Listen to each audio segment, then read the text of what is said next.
Hello everyone, good afternoon. Welcome into Lakewood Park for this matchup between the Suffolk Voyagers and Greenbrier Knights. This is the Voyagers' first game in a week.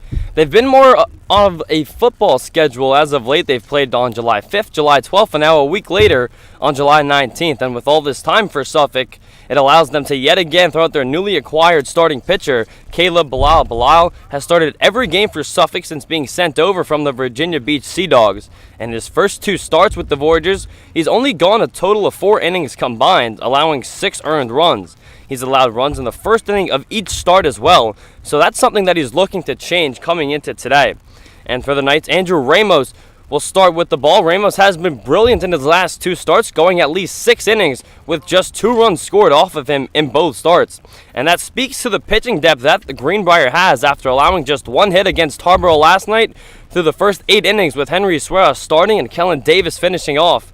It's a Knights pitching that could take them all the way, and they're coming off of a victory on the road last night. They didn't get back home until about midnight, but they're ready to be set to go in a couple minutes here on the Tidewater Summer League YouTube channel coming up next.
Greenbrier Knights have taken the field, and the first pitch from Andrew Ramos is outside for a ball, 1-0.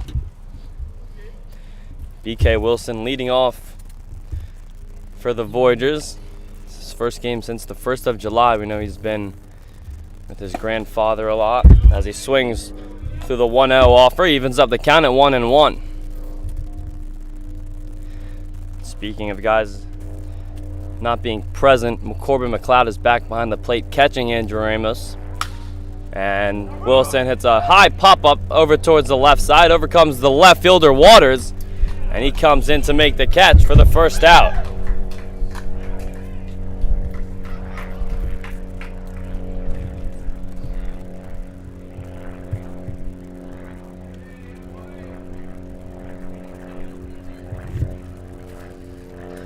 That'll bring up Caden Hilberger as the leadoff batter BK Wilson flies out. He gives some words as to how Ramos's pitches are coming in.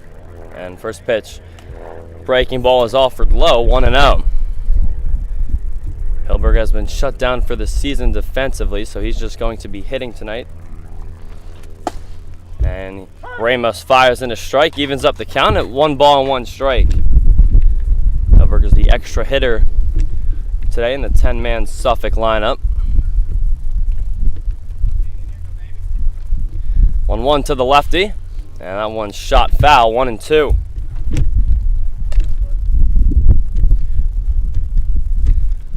So McLeod has only played one game catching Ramos today in July. Granted, there have been a lot of rainouts that are being made up in the schedule late on here in the season, and the 1-2 pitch is fouled back by Hilberger.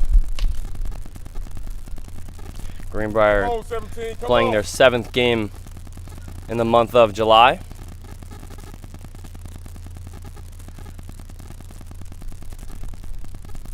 One-two from Ramos, and that one's laid off a bit outside. Count evens up at 2-2.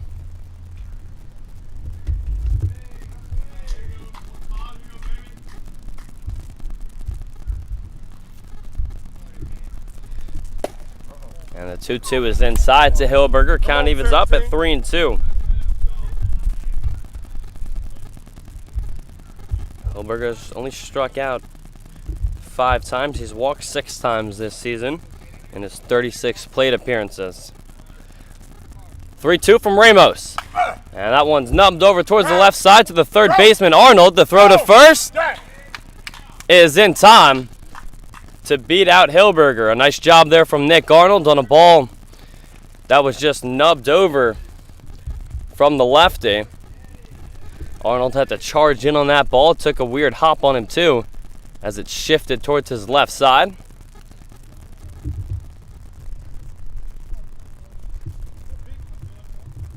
So 2 up and 2 down for Ramos. That'll bring up Philip Forbes. Forbes leads the Voyagers in batting average this year as he lays off on the first pitch from Ramos. It gets through the catcher McLeod. Forbes hitting .483 on the year for Suffolk.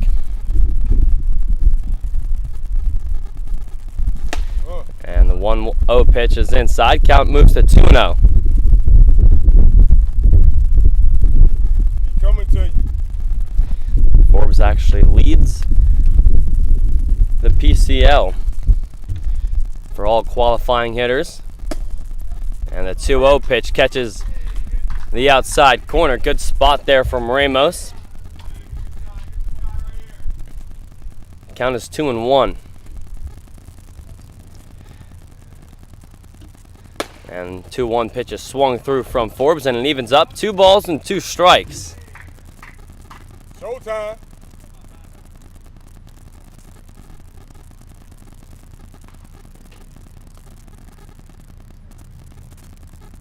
And Ramos steps off. With 2 outs. And a 2-2 count here on Forbes. And he hits that one over to the second baseman, Ronaldo Perez, and his throw to first ends the inning. A 1-2-3 inning for Drew Ramos in the top of the first as the Knights come up to bat in a scoreless ball game.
Caleb Bilal, starting pitcher for the Suffolk Voyagers.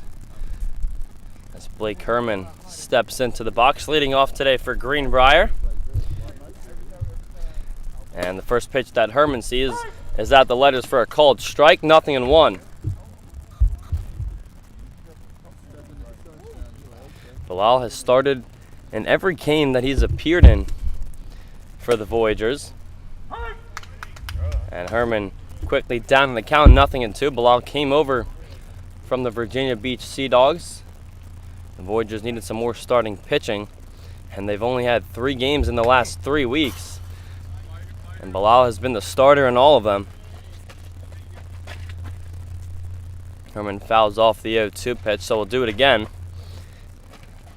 Aiden Oates behind the plate catching Caleb Bilal. 0-2 pitch. And swing and a miss, strike 3 in the dirt. Throw over from Oates to first is in time to retire Herman. So Bilal strikes out the first batter that he sees today. In his 2 starts, he's gone a total of 4 innings and has struck out 5 batters. Luke Waters in the 2-hole today for the Knights. He takes a called strike, 0-1. And there's the first ball from Caleb Bilal. It's dropped by Oates below the knees of Water. It evens up the count at 1 ball and 1 strike.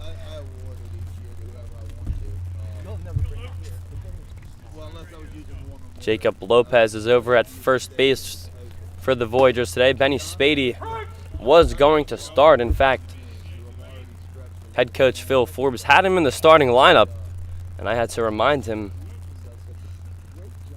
that Benny was not in town. 1-2 pitch, and it's fouled off by Waters, and Chuck Slaughter can't come up with the foul ball, so we'll do the 1-2 again. So Jacob Lopez is over at first.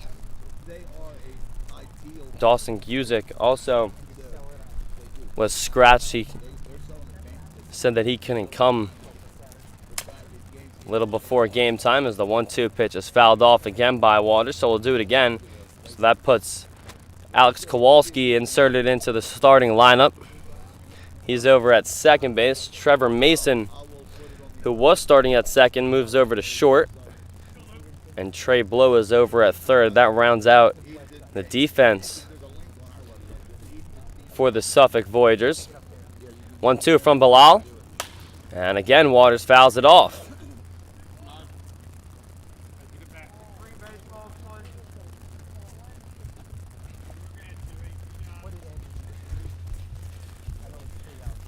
The outfield is typical for Suffolk, with Ahmad Goulton out in left, Philip Forbes in right, and BK Wilson back out there in center. 2 balls and 2 strikes here on Luke Waters.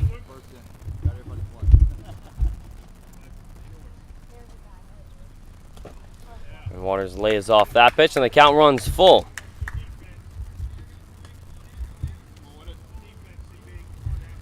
Waters hitting .294 on the year, went 1 for 5 last night in Tarboro.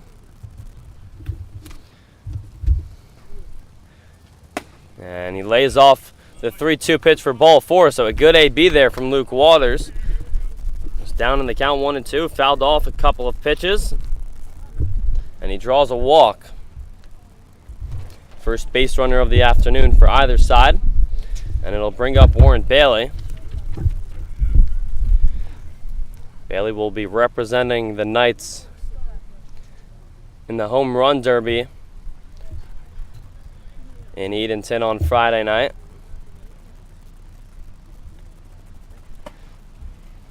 And he lays off the first pitch from Bilal, 1-0. Home run derby Friday night will start at 7 o'clock. You can go to EdentonSteamers.com to buy your tickets.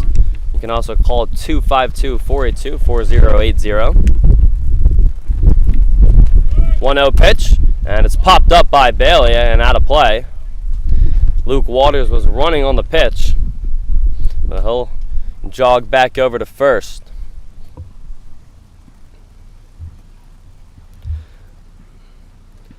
So Herman led off. He struck out on a pitch in the dirt. Then Luke Waters walked, and now Warren Bailey in a 1-1 count. And Bilal checks in on Waters, and it goes past the first baseman Lopez. And now going to third base is Luke Waters. And the throw in from Philip Forbes in right field is not in time. So Bilal threw over to the bag, went by Lopez. And there's a lot of room down that right field line where the bullpen is located.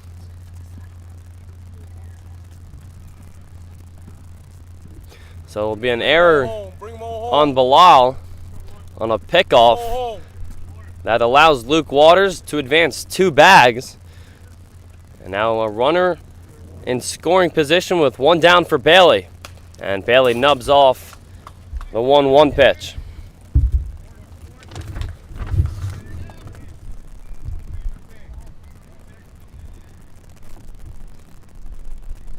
Bailey went 3 for 5 last night. Knocked in 2 runs, also scored a pair. 1-2, and fouled off again.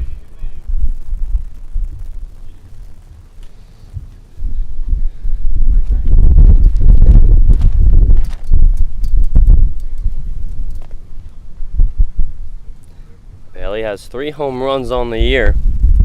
He had 2 in the first 2 games. 1-2, and swing and a miss for strike 3 for the second out in the inning. So both outs recorded by Caleb Bilal have been via the strikeout. That'll bring up Burton Hahn. Hahn, one of the hottest hitters in the PCL. And the first pitch he sees is fouled off down the third base line, 0-1.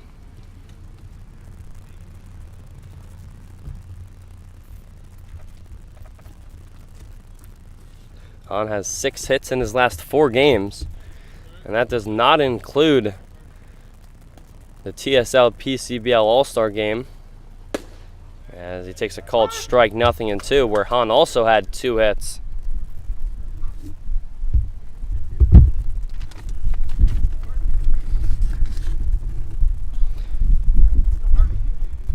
Hahn went 1 for 2 last night. He doubled off of the center field fence in Tarboro as he goes down swinging for strike 3. So 3 strikeouts in the inning for Bilal. And we'll head to the first here at Lakewood, head to the second here at Lakewood Park. 0-0 ball game.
Second inning here in Norfolk, Virginia at Lakewood Park. Trey Blow will lead things off after Drew Ramos sit down the top of the Suffolk lineup 1-2-3 in the first inning. And the first pitch offered to Blow is a called strike, 0-1.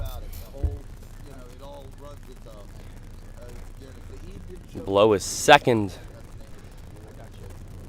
for the Voyagers in batting average, hitting .387 on the year. They have the top two leaders who qualify in batting average this season from the north side, as Blow fouls off the 0-1 pitch. Philip Forbes is first in the entire PCL. Trey Blow is fifth. There's 3 River Bandits sandwiched in between them. Both Blow and Forbes will represent the Voyagers in the All-Star game on Saturday in Edenton. 0-2 pitch, and that one's fouled back by Blow, so we'll do it again.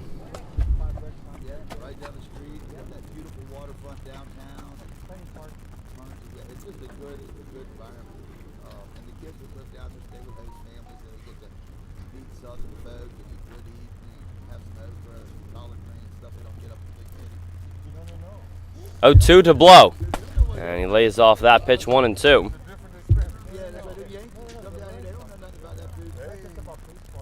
Blow is struck out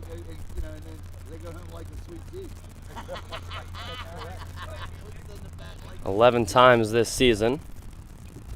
1-2 pitch, and there's the 12th time and the first strikeout of the afternoon for Drew Ramos, as he gets Trey Blow fanning on a 1-2 pitch for the first out in the second.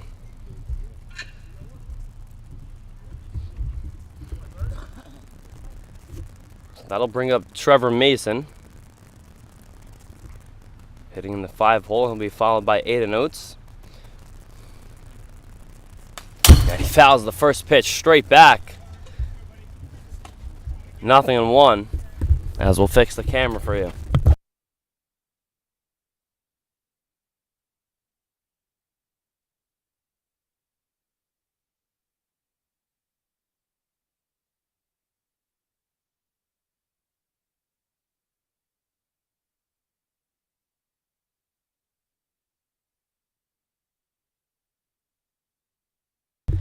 So 1 ball and 1 strike here on Mason as he swings through that pitch, puts the count at 1-2.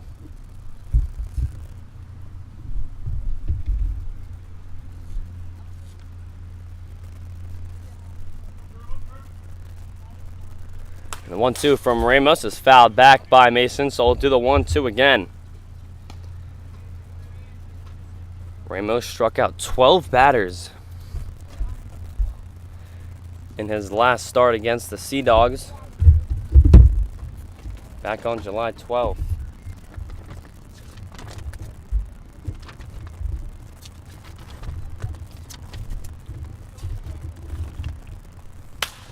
And that one is rolled over to the shortstop. Pensley's throw to first is not in time as it goes through the first baseman, Hahn. So it's an infield single for Trevor Mason, the first hit of the afternoon for either side.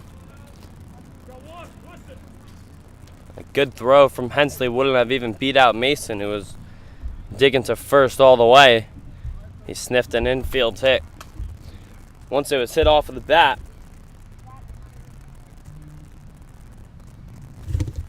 it'll bring up Aiden Oates. Oates played Saturday in the PCBL All-Star game, and it could be 2, but it's rolled over to the shortstop Hensley. He is able to get the force out at second to retire Mason off of the base paths. As time is asked for, Aiden Oates doing the catching today for the Voyagers. It appears he'll get a courtesy runner. We'll see who goes out there from the Suffolk lineup. Looks like BK Wilson is getting a batting helmet, and that's who is going to be running for Aiden Oates.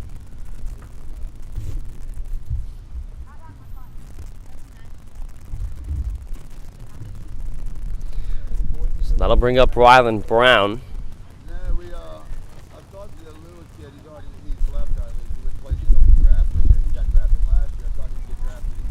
With 2 outs. And he takes a called strike, 0-1.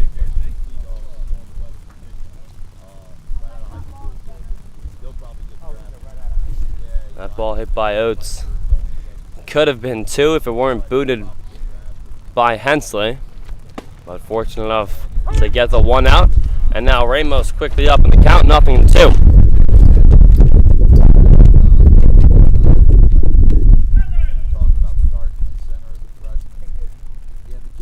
Not a bad courtesy runner to have if you're the Voyagers. With BK Wilson, who gets Ramos to step off. As the Greenbrier dugout applauds Burton Hahn, who's over at first base. And 0-2 pitch is at the letters of Brown for a called strike 3. Second strikeout of the inning for Ramos. We'll head to the bottom of the second inning in a scoreless game here at Lakewood Park.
Get your game on with D-Bat Virginia Beach Baseball, Softball, Training, and more.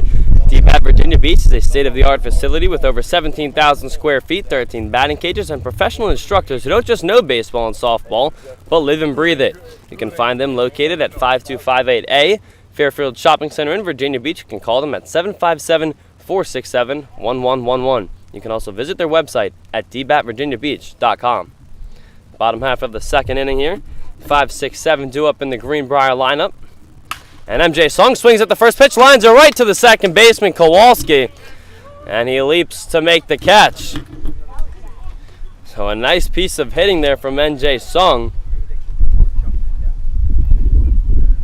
But he is retired by Bilal on 1 pitch.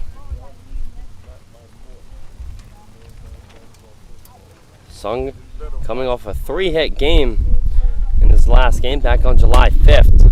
And a nice piece of hitting there as Corbin McLeod takes a called strike, 0-1. Nick Arnold is on deck. He's the 7-hole hitter for the Knights. And it'll be Sean Aronson, Ronaldo Perez, and Tristan Hensley. 1 pitch is bounced by Bilal, 1-1.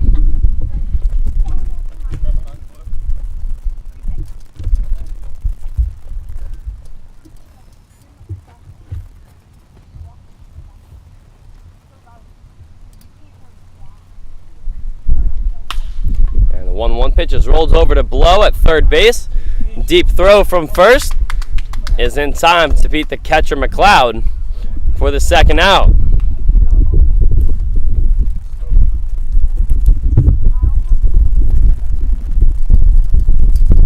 That's the first opportunity that Blow has this afternoon. And he fields it nicely to throw out McLeod. We'll bring up Arnold. Arnold swings at the first pitch and fouls it off. And it comes right back to the catcher, Aiden Oates, hit off one of the metal poles here at Lakewood Park. Oates was unable to catch it. Just popped right out of his glove.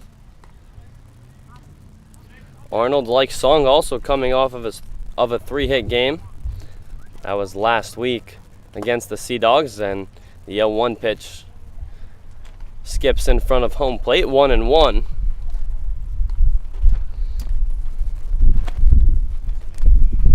Arnold went 3 for 3 with 3 singles against the Sea Dogs. He lays off the pitch from Bilal, 2-1.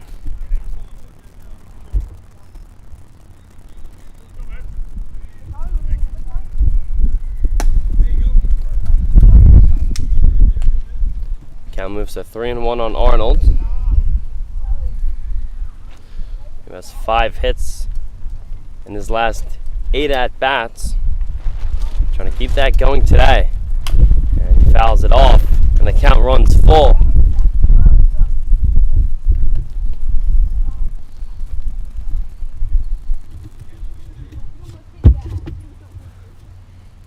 So Bilal struck out 3 batters in his first inning. And that ball is laid off by Arnold as he draws a 2-out walk.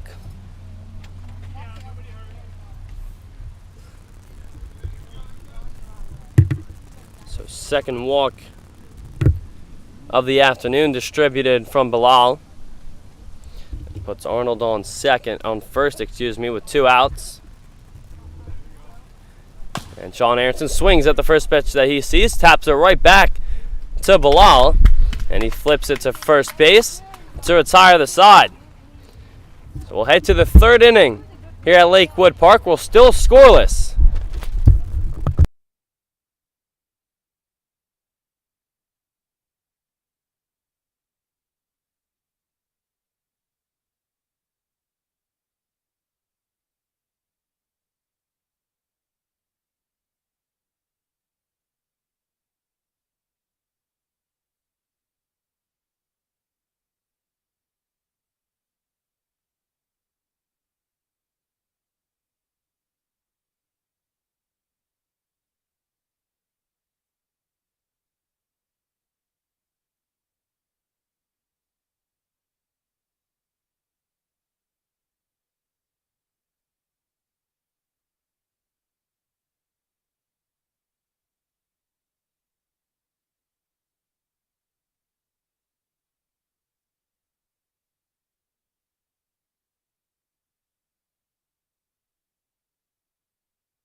Top of the 3rd inning, Ahmad Goldson leads off for the Voyagers.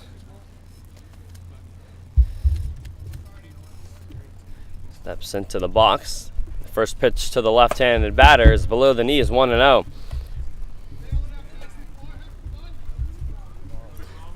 I do see Henry Swerda is in the chat. He says Knights.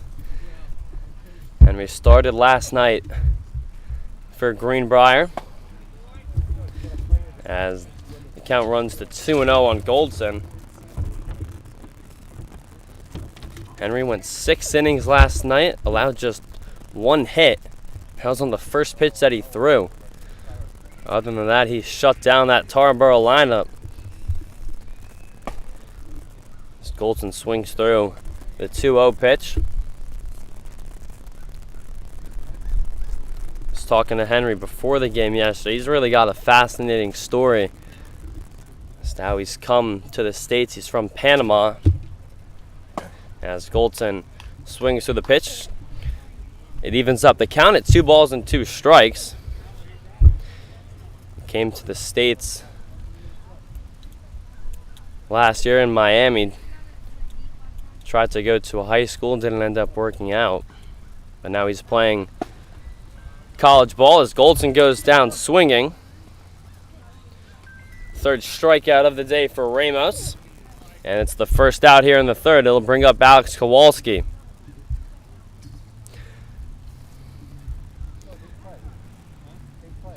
And replay is at Bryan and Stratton College here in Virginia. A lot of guys here in the Tidewater Summer League play their college ball in the area. It's really a good opportunity to network yourself even if you're not from the area, with the amount of college coaches that know about the league. And the 1-0 pitch is taken by Kowalski, a called strike, 1-1. One out here in the top of the third. Guys from all over Virginia playing at schools like Bryan and Stratton. Of course, a lot of kids from Old Dominion University.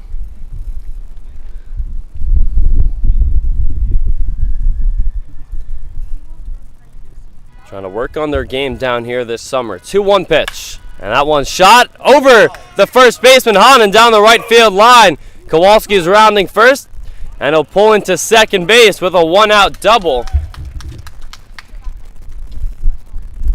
First extra base hit of the afternoon for the Voyagers. Puts Kowalski on second with 1 out.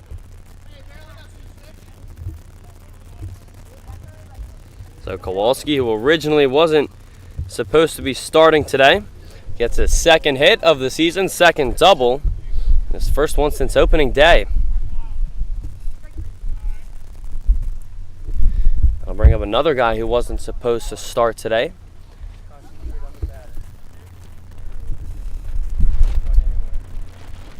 Jacob Lopez.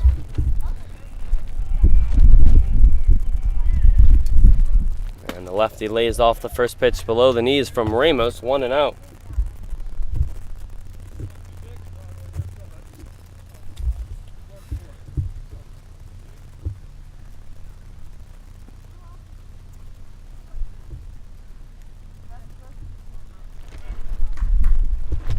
Lopez hitting a .190 on the year, and it's a high pop-up in the infield, and calling for it is the third baseman, Arnold. And he reels it in for the second out.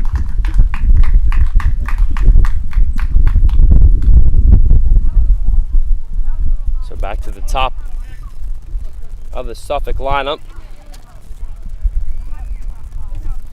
with 2 outs and a runner in scoring position for BK Wilson.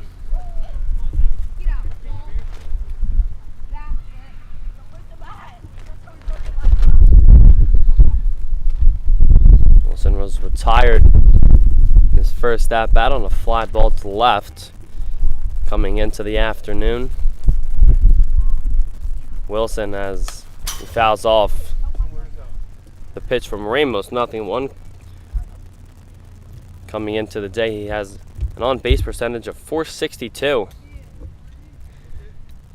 Basically every time he's been here, he's led off for the Voyagers, and he's done a good job of it. I'm trying to knock in a run here as he calls time. He only has 2 runs batted in on the year. Those both came against the Greenbrier Knights.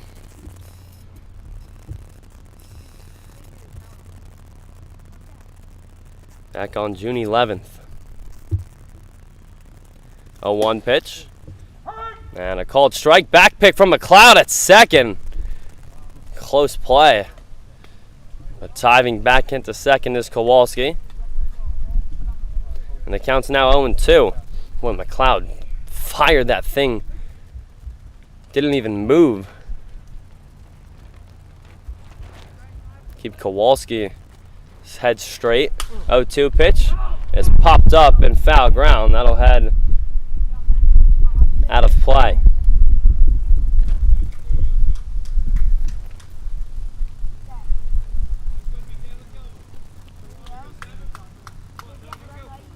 This is just the second meeting between these two teams. The Knights took the first one back on that Saturday in June by a score of 8-4. And the 0-2 is laid off by Wilson. Count moves to 1-2. Wilson went 2 for 4 that day.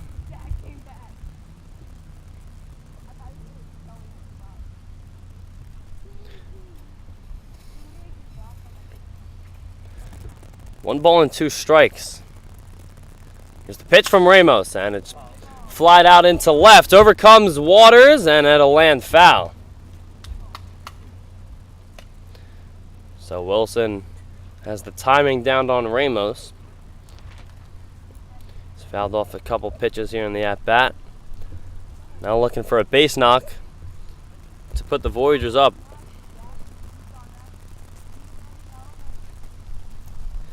These two teams do have 2 more meetings after today. And the 1-2 pitch is fouled off, so we'll do it again. Wilson doing a good job, especially hitting in that 1 hole. Seeing a lot of pitches now from Ramos.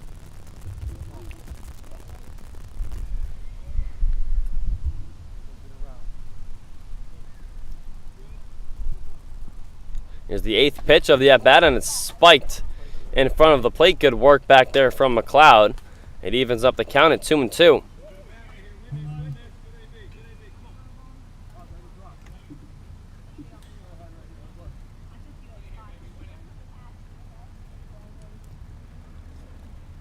Two balls, 2 strikes, 2 outs, a runner on second.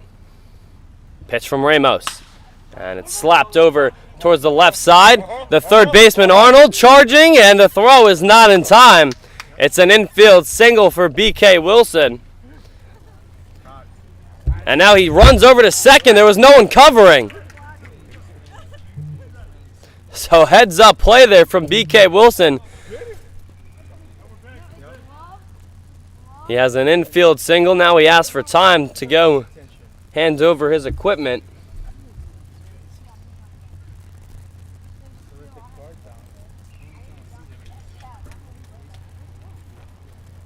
As Ryland Brown comes back here to clock the hits off of the bats of the Voyagers. Ryland's DHing today. He's 0 for 1. What happened? As the pitch is fouled back by Hilberger, 0-1. Let's go compete. Ryland says he had a rough AB. He was talking to Corbin McLeod. So 0-1. And the lefty Hilberger slaps one over towards the left side, but it's caught in the air by Tristan Hensley. So Ramos leaves 2 runners stranded in scoring position. We head to the bottom of the 3rd. 0-0.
Caleb Bilal back out there for his 4th inning of work.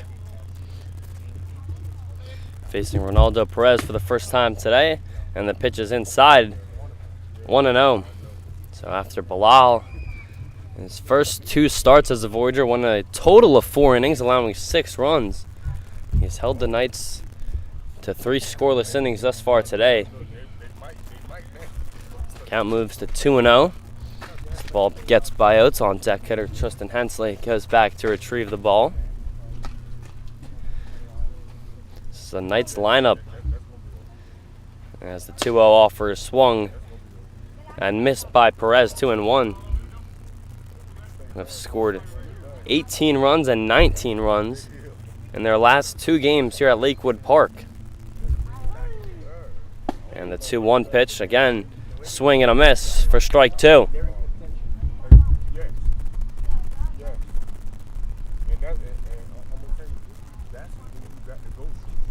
This is Perez's first game against the Voyagers. And he gets caught looking on the curveball from Bilal for strike 3. 4th strikeout of Bilal, first night that he got looking. And there's 1 down here in the home 3rd.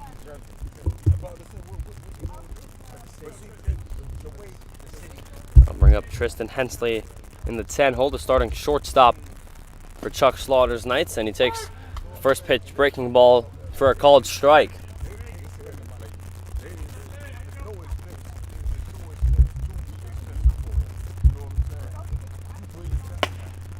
And Hensley lays off the fastball. Count evens up at 1-1. It's a humid day here in Norfolk, Virginia. It's 91 degrees. But with the humidity, makes it feel like 101 as Hensley gets fooled on that pitch from Bilal. Now down in the count, 1-2.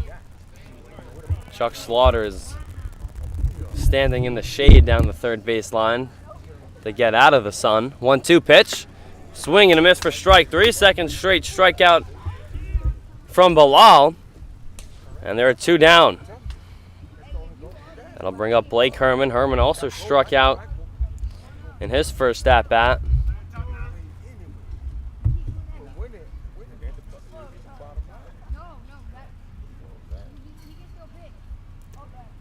And Herman takes a called strike. 0-1. Herman has an on-base percentage of .405 for Greenbrier. He's coming into the game with a 4-game hit streak. As he lays off the breaking ball, count evens up at 1-1.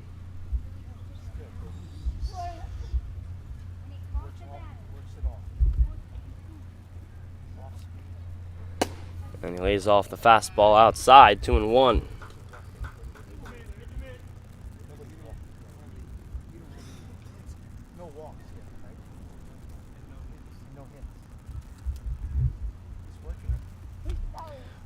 Knights still looking for their first hit of the afternoon as Herman lays off the pitch from Bilal. A called strike. Count evens up at 2-2. 2-2 from Bilal. And just fouled right to the Voyager dugout from Herman. So the count remains at 2-2.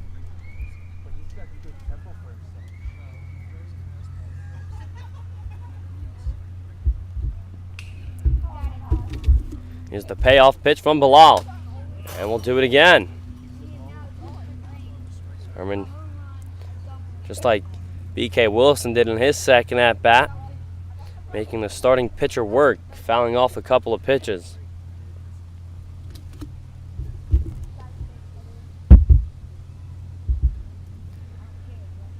Two-two pitch, and Herman fouls it off again.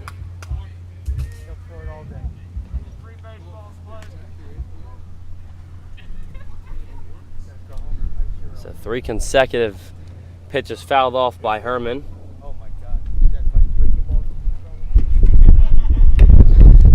And here's the 8th pitch of the at-bat from Bilal, and it's fouled straight back, as we'll fix the camera for you.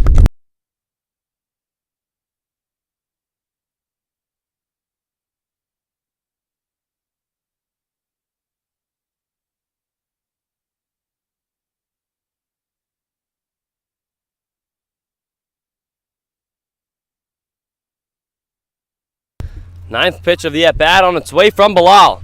And we'll do it again.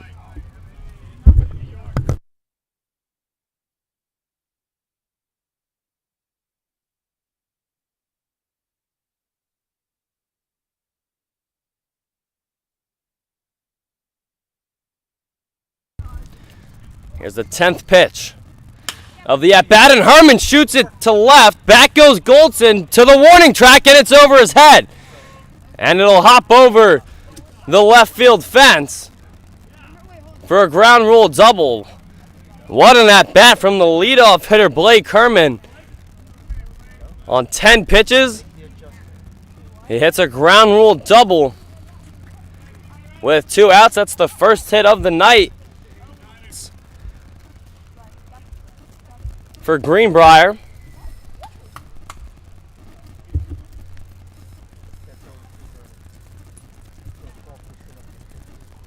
We'll bring up Luke Waters.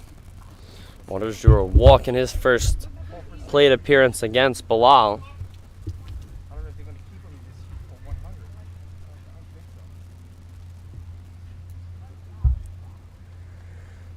First pitch from the windup, and it gets by Oates. Herman got a late read on it, but he still has enough time to go over to third.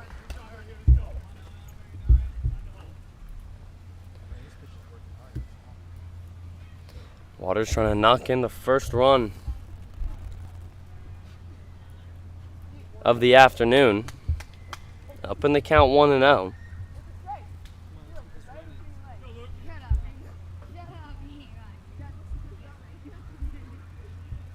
Waters has 10 RBI coming into the day, and he takes a called strike to even up the count at 1-1. Warren Bailey is on the on-deck circle for Greenbrier. He leads the Knights with 15 RBI. As that one is tapped over towards the left side by Waters. Blow will have no play. And in to score is Herman. We'll see how they credit it, whether it's an error or a hit for Luke Waters. But nevertheless, he stands on first base with the Knights now up 1-0.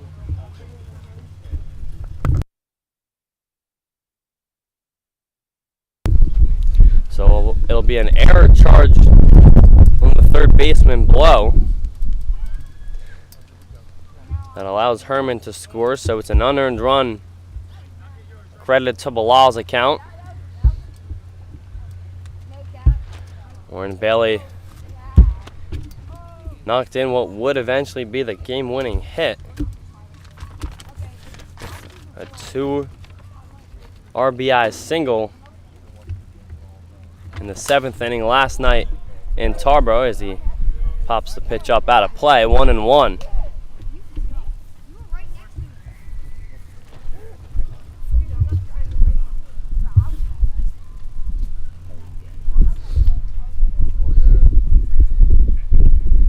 Bailey kind of popped up the pitch into shallow right field last night to bring in the last 2 runs for Greenbrier as they held on in the 9th inning for a 7-5 victory. He swings at the upstairs pitch from Bilal. 1-2.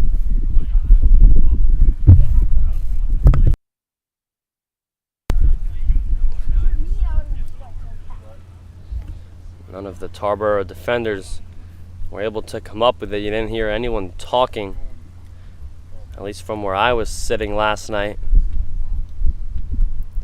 to communicate. There goes Waters, throw down from Oates on a pitch out. Is not in time. So the Voyagers knew that it was coming, but still unable to throw down Luke Waters. It's his 4th stolen base of the season. It puts another runner in scoring position. 2-2 pitch. And Bailey hits a roller over to short. Mason's throw to first is in time, but the Knights do tack on a run. It was unearned as Blake Herman came in to score on an error from Trey Blow to give the Knights a 1-0 lead as we head to the fourth inning.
Philip Forbes leading off the fourth inning here for the Voyagers. And now trail 1-0 on an unearned run that was scored by Blake Herman. The ground rule double, took third on a passed ball, and came in to score on the error from Blow. Forbes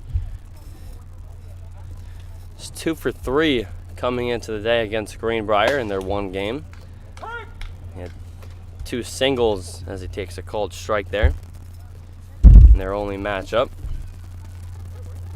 0 for 1 today. He's grounded out over towards the right side, and he swings at the 1-1 pitch from Ramos, moves the count to 1-2. It's Forbes, Blow, then Mason. Sets a hit here in the fourth for the Voyagers. 1-2 from Ramos, and that one's popped up over towards the right side. Over comes Hahn, but he won't have enough speed to get it.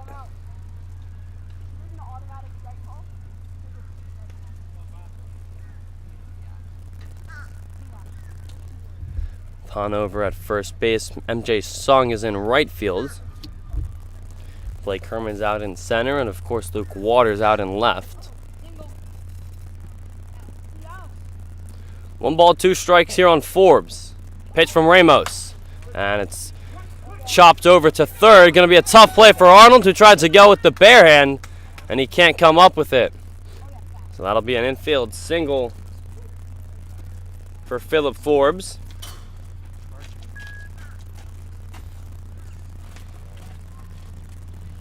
The 4th hit of the day for the Voyagers, and 3 of them have been infield singles.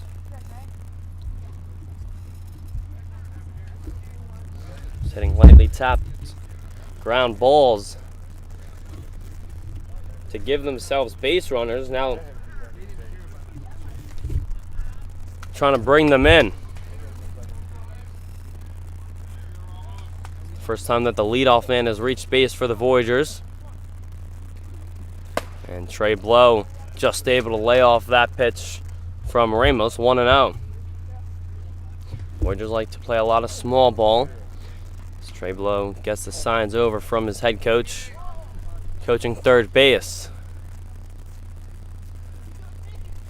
They like to bunt a lot, especially with Dawson Cusick. We'll see what they do here with Blow, and first Ramos will check in on Forbes to keep him close to first. Trey Blow looks back at his head coach, who gives him a head nod. Put on the same signs. 1-0. Blow is back in the box, so I wouldn't expect a bunt. Fake steal from Forbes as Blow swings through the 1-0 pitch to even up the count at 1-1. Can sometimes tell if a hitter's going to bunt or not, as Blow doesn't get any signs that time from Phil Forbes. Just steps into the box, so ready to hit. So if you're stepping in front of the box, you give yourself more room as the pitch is shot over towards the right side out of play. The more in front of the box you are, the more of an advantage you have mathematically for the ball to stay in fair territory. So if you're back in the box, you give yourself less room. A ball and 2 strikes here on Blow. He's already struck out once today. And first Ramos will lob it over to first, where Forbes, the grandson of the head coach, slides back in.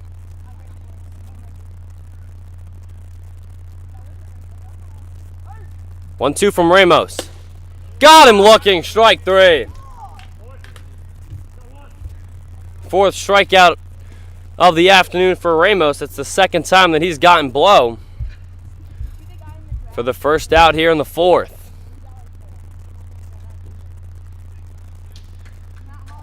Trevor Mason, who had one of those 3 infield singles for the Voyagers, steps into the box as again Ramos checks in on Forbes.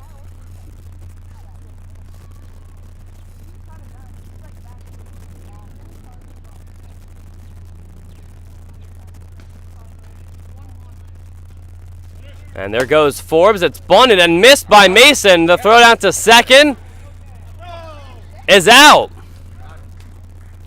So Forbes gets gunned down as Mason,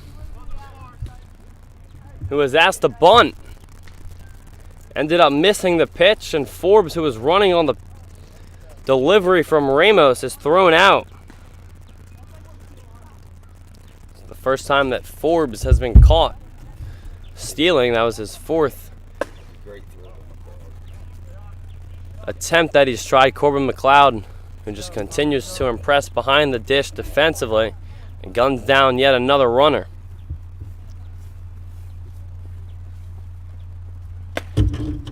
That pitch is in the dirt, laid off by Mason.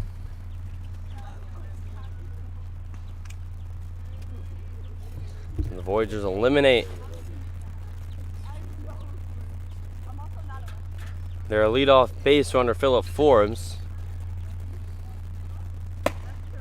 2-1 pitch just misses from Ramos. The count moves 3-1. Ramos has yet to walk a batter thus far today.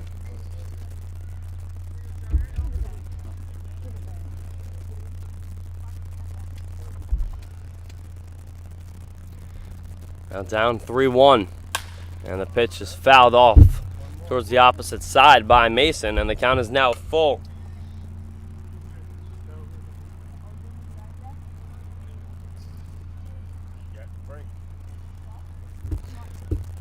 Ramos has done a good job of limiting the walks today. Coming into the day, in his 16 1/3 inning of work, he's walked 9 batters. That one's hit right back to him up the middle of the diamond and into center field for a base hit. The 2nd hit of the day for Trevor Mason puts him aboard with 2 outs.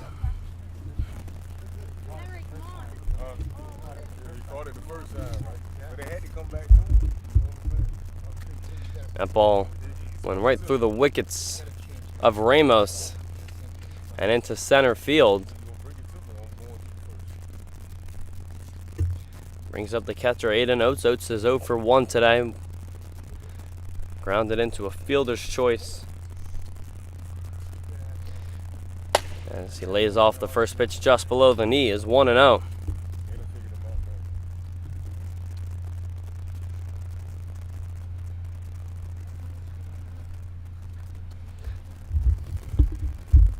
With 2 outs here in the top of the 4th. The Knights up 1-0. They scored in the previous half inning, And Oates lays off the 1-0 from Ramos, and the count runs to 2-0.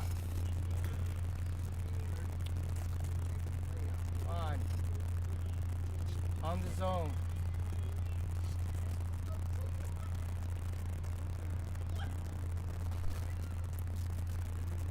Ramos gets the signs from McLeod. Sun is currently in the clouds. It's a bit less humid. And Ramos fires in a strike, 2-1. Move it around.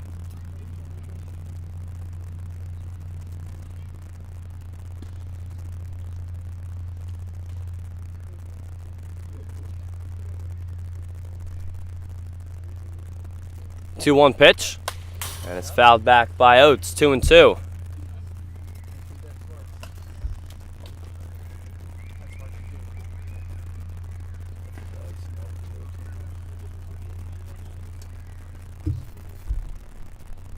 If Oates can reach base, Ryland Brown would be next.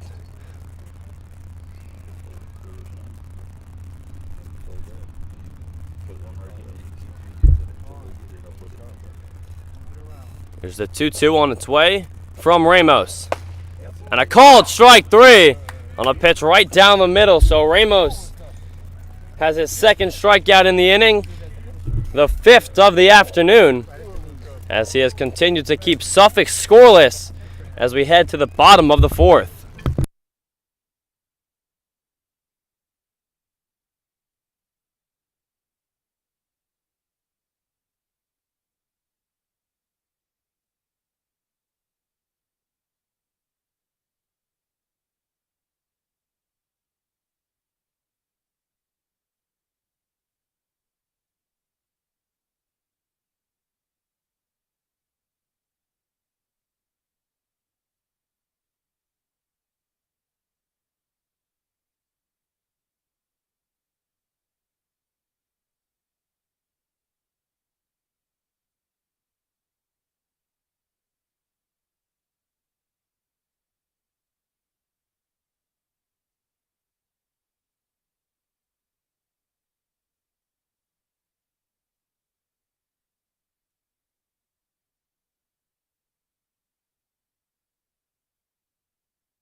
Burton Hahn leading things off in the home half of the 4th.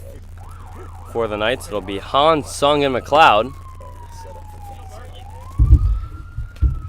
Hahn takes a ball for the first pitch from Bilal, 1-0.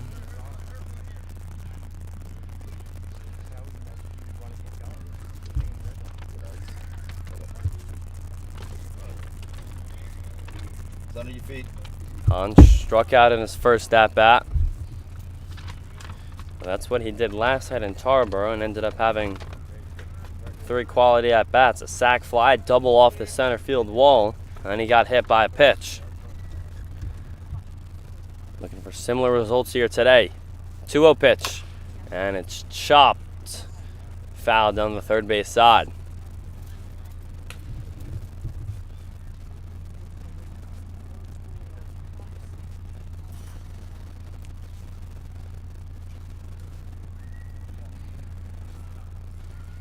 That's a 2-1 count here on Hahn. And the pitch is up and in. And now he's up in the count, 3-1. Pitch got away from Bilal.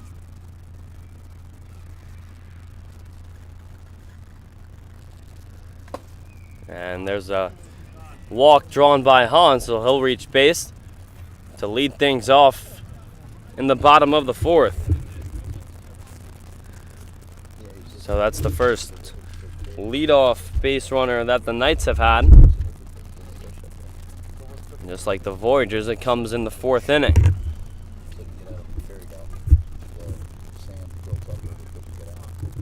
So Han walks on 5 pitches, puts him on first with MJ Sung in at the dish. Sung swung at the first pitch that he saw, lined out on a hard hit ball to second, and that first pitch he lays off 1-0. Sung coming off of a 3-hit game. He went 3 for 4 with a double against the Redbirds. And he swings through the 1-0 pitch as he falls to one knee, 1-1.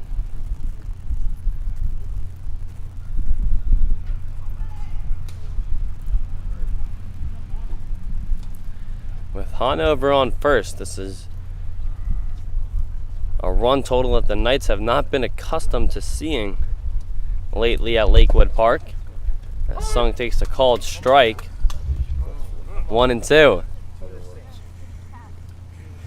As Sung talks to himself.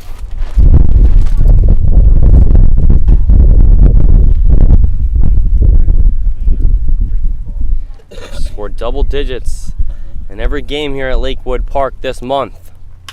And Sung hits a fly ball towards right center. The center fielder Wilson moves over to his left for the first out of the inning. Knights are up 1-0 with Corbin McLeod coming to the plate with Han on first.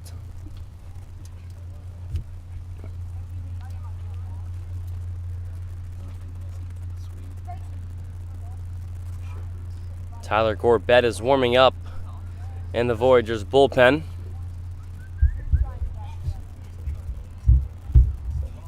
And there goes Han. Bilal steps off, throw to second, and Kowalski places the tag. And Han is out.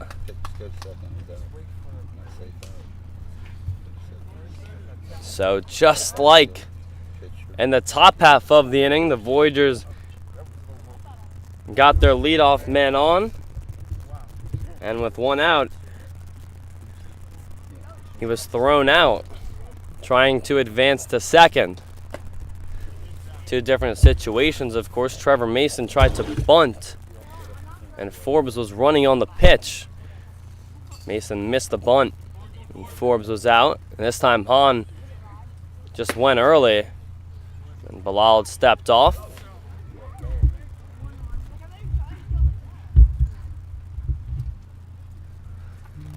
To throw him out.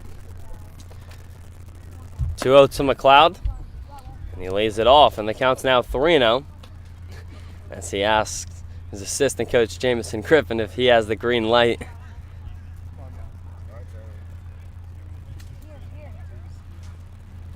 '72nd pitch from Bilal, and it's line foul from McLeod. Tyler Gorbett, who's warming up, was supposed to start today for the Voyagers.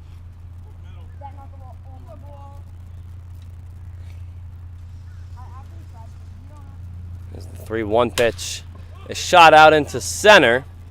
Over comes Wilson to the warning track, and it's going to be called off by Philip Forbes to make the catch.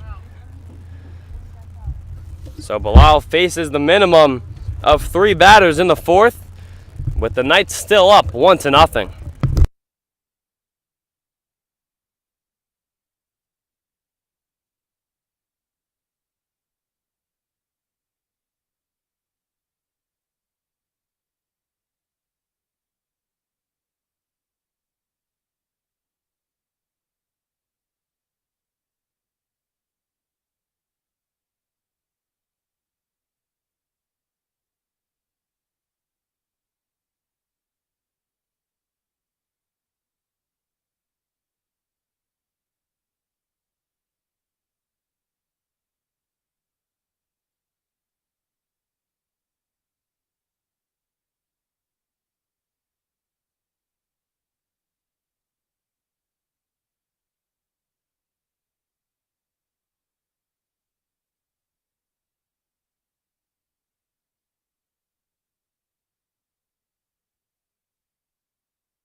Drew Ramos out there for his 5th inning of work.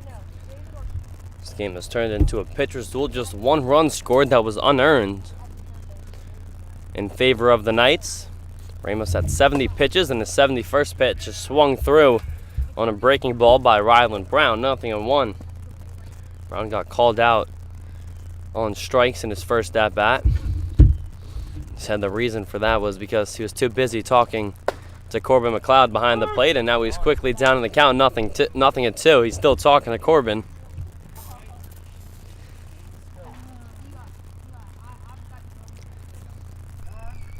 And now Brown asks for time as he'll restrap his right batting glove.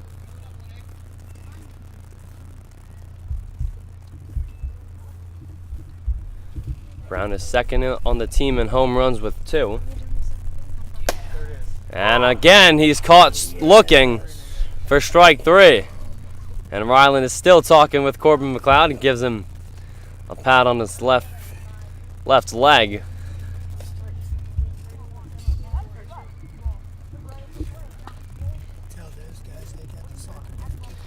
So that's the 2nd straight batter that Ramos has got caught looking. He ended the 4th inning getting Oates looking.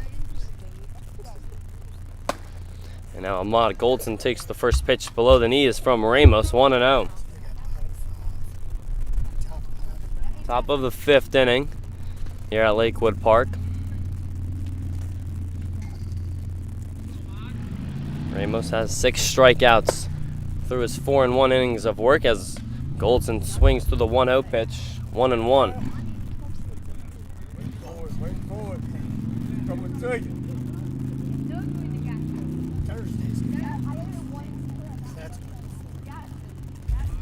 1-1 pitch, and it gets away from Ramos as the count transitions to 2-1.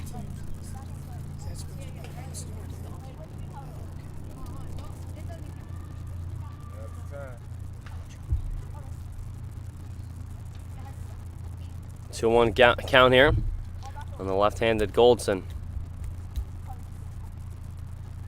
And he swings to the pitch from Ramos, 2-2.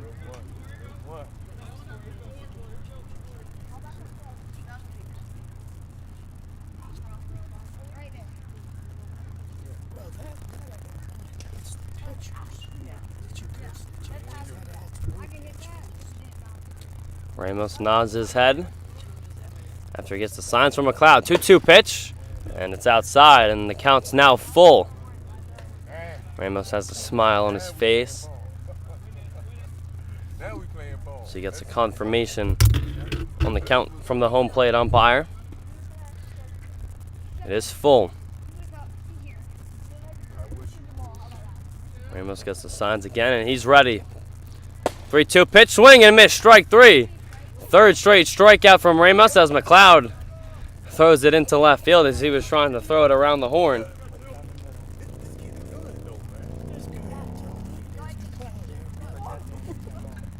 It's the 7th strikeout of the afternoon for Ramos. And there are now 2 down in the top of the 5th.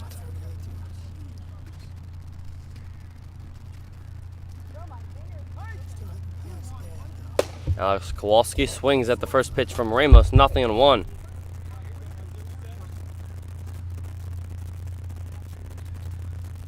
Kowalski hit a double in his last at-bat. And now he hits one up the middle of the diamond, overcomes the shortstop Pensley, and his throw to first is in time. So it's a 1-2-3 inning for Drew Ramos. We're halfway here at Lakewood Park with the Knights up 1-0.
Tyler Gorbett is the first man out of the bullpen for the Voyagers, and his first pitch is a ball, 1-0.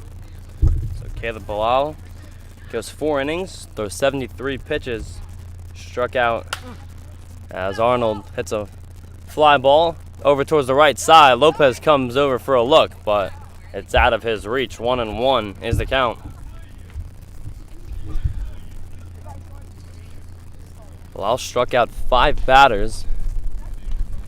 That's the amount that he had in his first 2 starts combined for the Voyagers. He also only had 5 strikeouts the entire season with the Sea Dogs. Did walk 3 batters, only 1 hit, and a run which was unearned. Count is 2-1 on Arnold. Arnold drew one of those 3 walks off of Caleb. And the 2-1 pitch is swung through to even up the count at 2-2.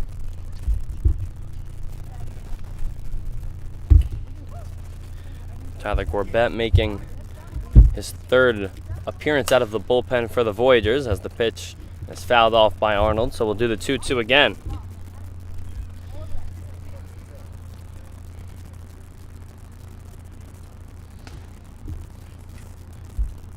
Gorbett went 3 innings, allowing an earned run in his first relief appearance, and in his second allowed 3 runs, 1 unearned, and 2 innings of work.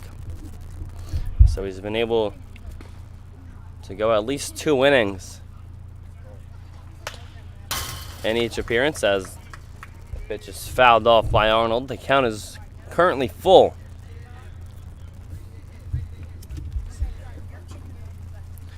It's Arnold, Aronson, and Perez due up in the bottom of the 5th inning for the Knights.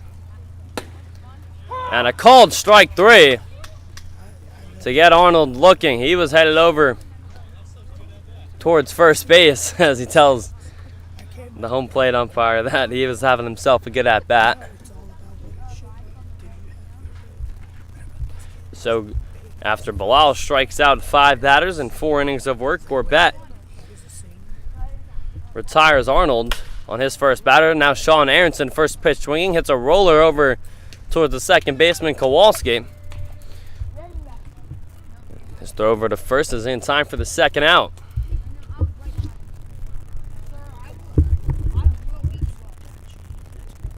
Second time that Aronson has grounded out today. And now Gorbett quickly has 2 outs.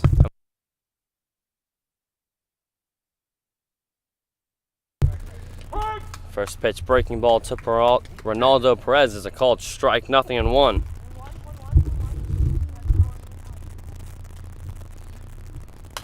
That pitch is fouled back by Perez, who loses his feet under himself, and now he's down in the count, 0-2.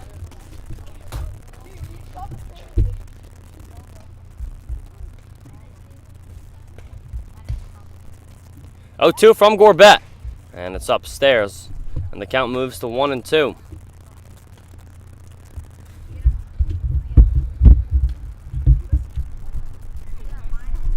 Gorbett struck out 10 batters in his 5 innings of work, and he gets Perez swinging on a pitch in the dirt for strike 3.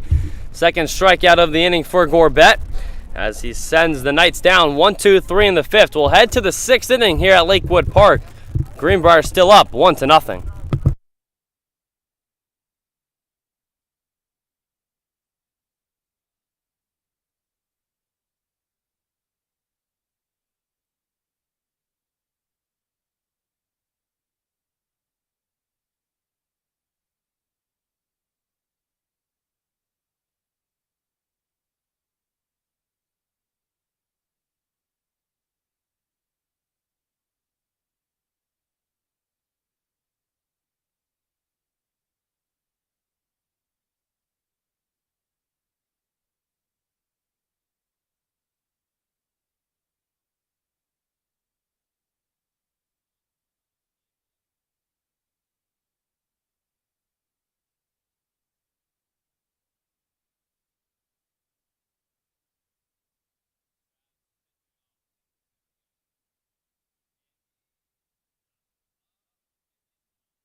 Almost an entirely new defense now out for the Greenbrier Knights as Jacob Lopez gets set to lead off the 6th inning. And the first pitch he hits is hit right back to Chad Andrazik, and his throw to first is in time. So 1 pitch and 1 out for Chad Andrazik.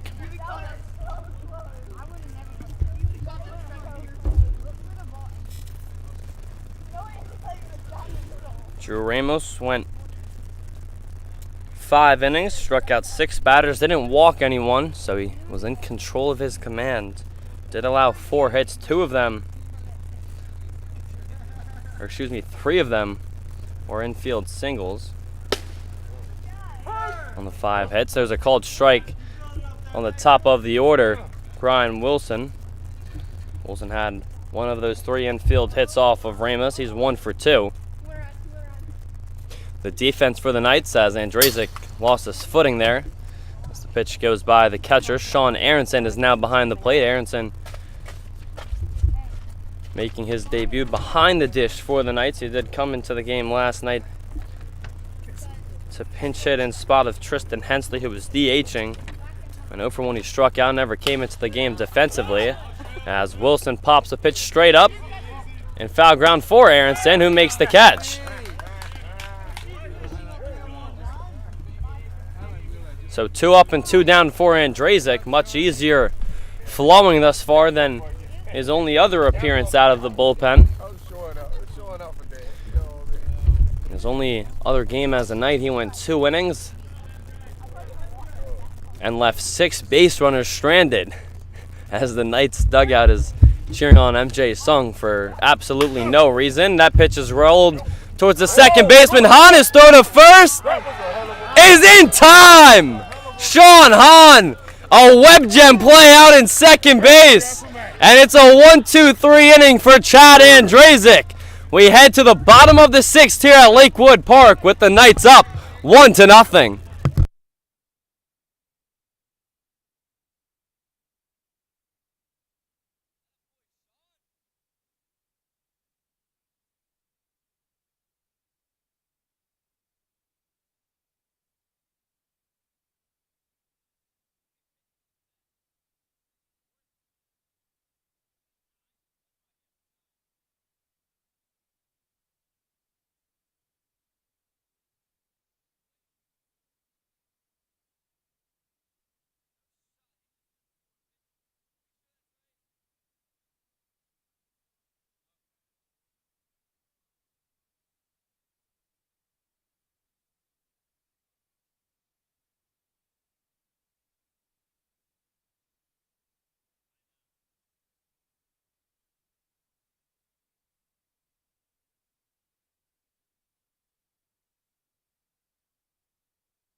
Dominic Proctor leading off the bottom of the 6th inning. Tyler Gorbett still out there after he had a 1-2-3 inning. Struck out 2 Knights batters. His first pitch is inside to Proctor, 1-0.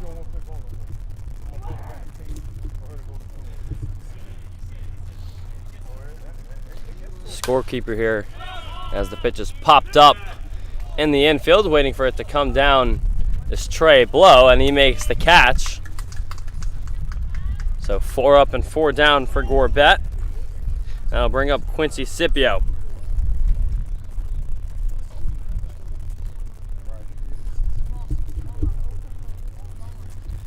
The Knights now going to their bench. We did mention that they had a whole new infield. Didn't even get an opportunity to mention who was out, though. We'll do that in the next half inning. Quincy Scipio was out in center field, though, and now hitting in place of Blake Herman, who started the game in center. Scipio takes a ball, 1-0. Scipio found out today that he will be with Warren Bailey representing the Knights in the home run derby on Friday night in Edenton. Quincy seems really pumped. He wants to go out there and win it. He's going strictly for business. He's got a Pete Alonso mentality as he takes a called strike from Gorbett, 1-2.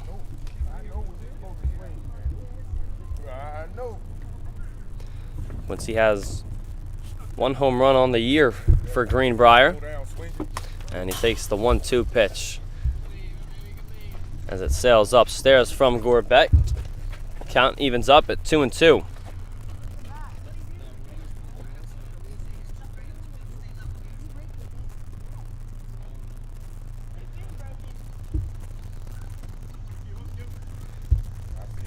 Two-two pitch, and Scipio fouls it straight back.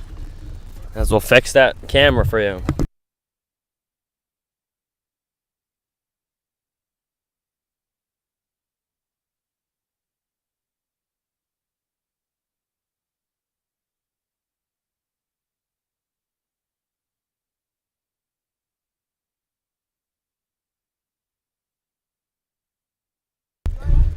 Quincy Scipio lays off on the 2-2 pitch. It's now a full count.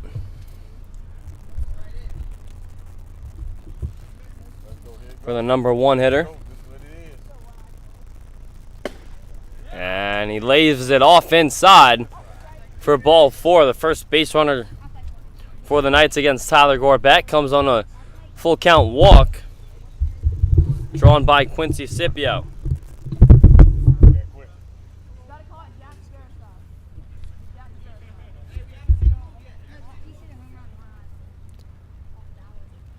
So Scipio stands on first as Luke Waters steps into the box and lays off the first pitch offered by Gorbett. 1-0. Scipio has 10 stolen bases this year for Greenbrier.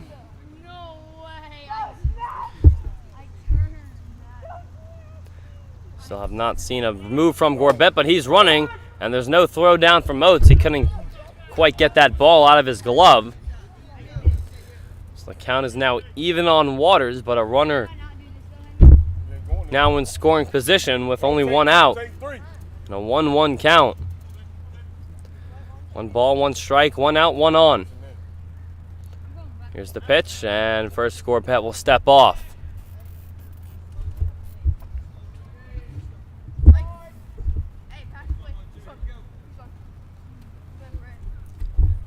Go. 1-1 offer from Gorbett. And Waters leaves the breaking ball in the dirt. Count moves to 2-1.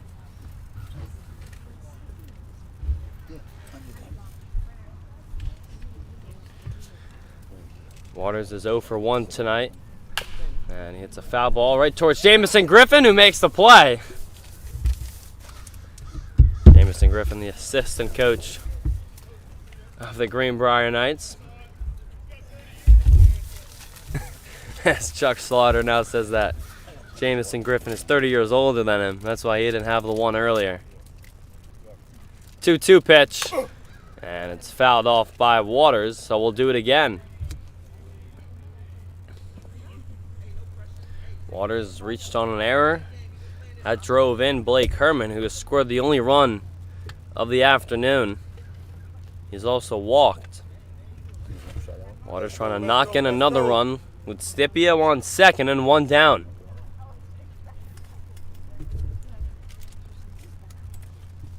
And Gorbett steps off again to keep Scipio in check.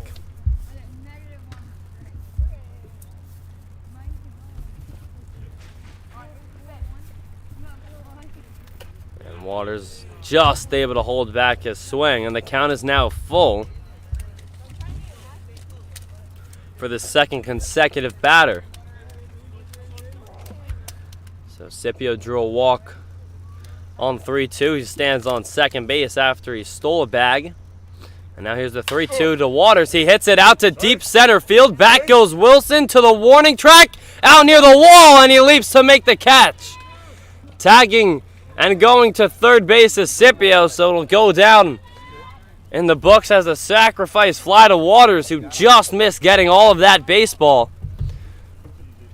A nice job there from BK Wilson to head all the way back to the warning track to reel that one in for the second out.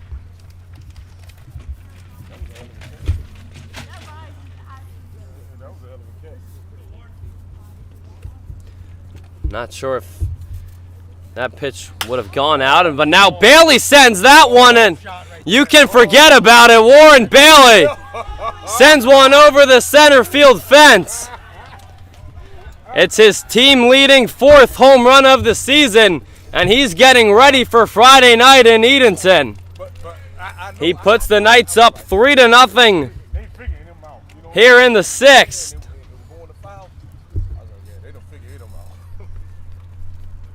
As Bailey is greeted by his teammates who come out of the dugout.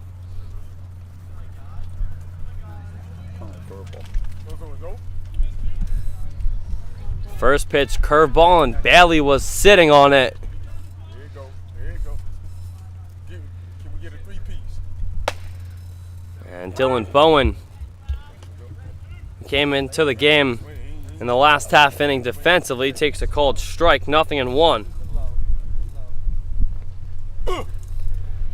So after Bailey had 2 RBI last night, it's a 2-run home run today. You know what I mean? Can I get some?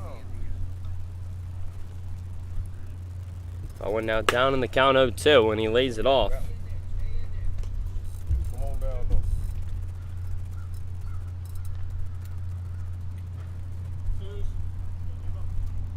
though. 1-2 from Gorbett.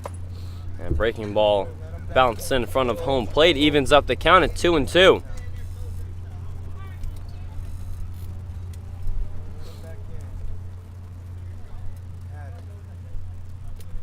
Two delivery from Gorbett.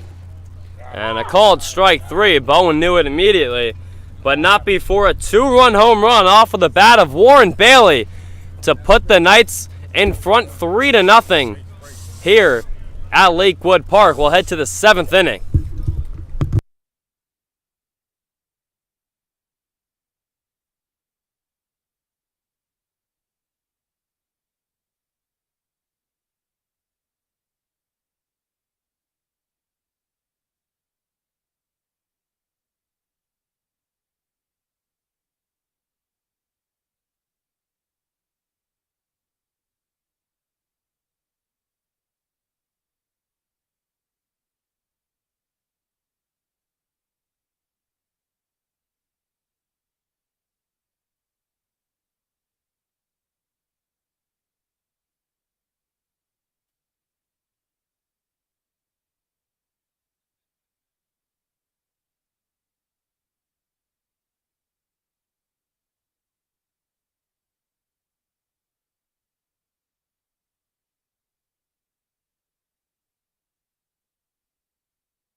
Chad Andrazik back out there for his second inning of work to face 3, 4, and 5 in the Voyagers lineup.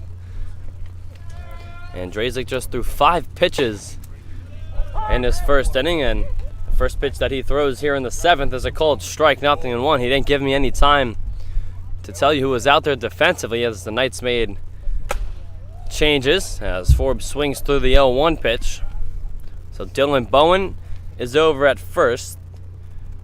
Sean Hahn, who had that web gem to end the 6th inning, is at second. Dominic Proctor, as Forbes lays off the pitch 1-2, comes in at shortstop. Nick Arnold remains in the game at third base. Andy Choi is out in left. Right now he's practicing throwing the ball. Quincy Scipio out in center, and MJ Sung still out there in right. 1-2 pitch, and the breaking ball is laid off from Forbes. Count evens up at 2-2. Sean Aronson is also behind the plate. 2-2 from Andrzejczyk. That one's just outside, and the count's now full. Chad's brother Kyle will come into relief after him. Chad said he wants to go the whole game. And he gets Forbes swinging for strike 3. 4 up and 4 down for Andrzejczyk. That's the first strikeout that he's had today. There's one down here in the top of the 7th. Philip Forbes gives some words of advice to Trey Blow, who now steps into the dish. And he swings at the first pitch breaking ball from Andrzejczyk. 0-1.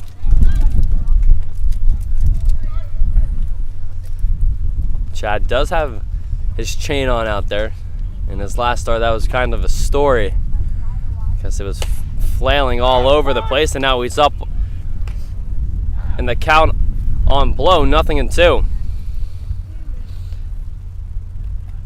There's a point in his last relief appearance as the 0-2 pitch is fouled off by Blow, 0-2, where Andrzejczyk put on and off the chain a couple of times. Then one point, as he was throwing a pitch, it flew off, so he caught it in midair and just stuck it in his back pocket and continued pitching.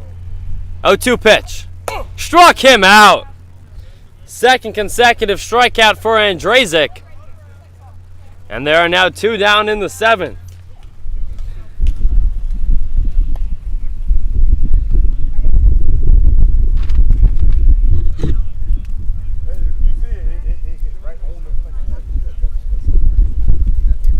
It's the 9th strikeout recorded by Greenbrier pitching today. We get a gust of wind here at Lakewood Park. Trevor Mason takes the first pitch ball from Andrzejczyk, 1-0.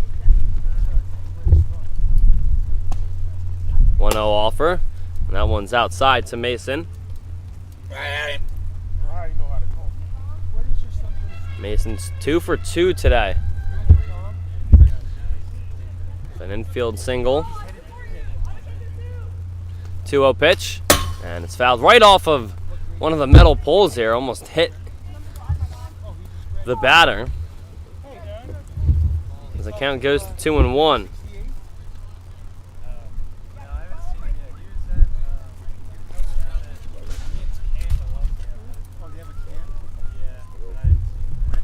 This is the 3rd multi-hit game for Mason as he lays off that pitch from Andrzejczyk to move the count to 3 balls and 1 strike.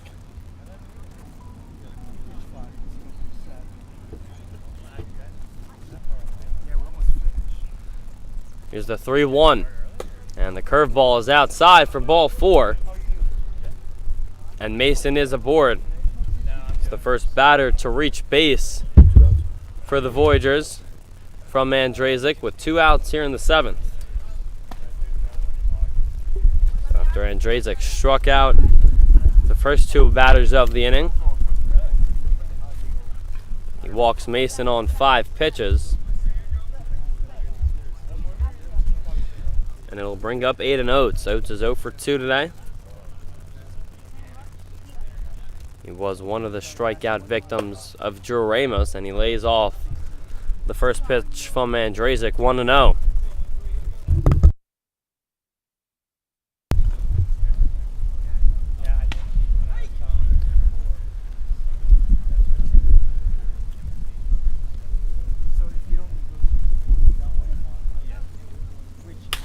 And that pitch is hit right to Hahn again. Easier play than last inning. And it ends it again. He flips it to second for the third out. 2 scoreless innings again out of the bullpen for Chad Andresic. It's stretch time here at Lakewood Park with the Knights up 3-0.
Max Lucas leading off bottom of the 7th inning here for the Knights, and the first pitch that he sees from Gorbett is a called strike, 0-1.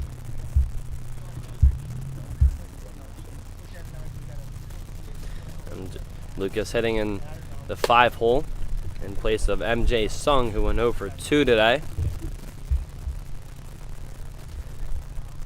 The count is 1-1 on Lucas, and he hits a hard hit into center field for a base hit, so Lucas continues to stay hot.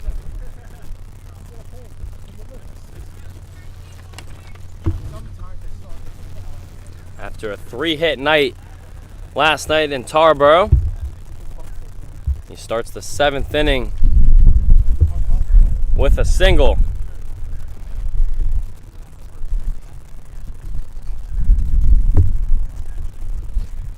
That'll bring up Corbin McLeod. And the first pitch, curveball, is a called strike, 0-1.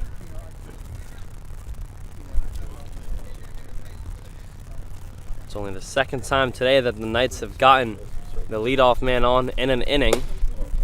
As McLeod takes a called strike, the catcher knew that it was a strike.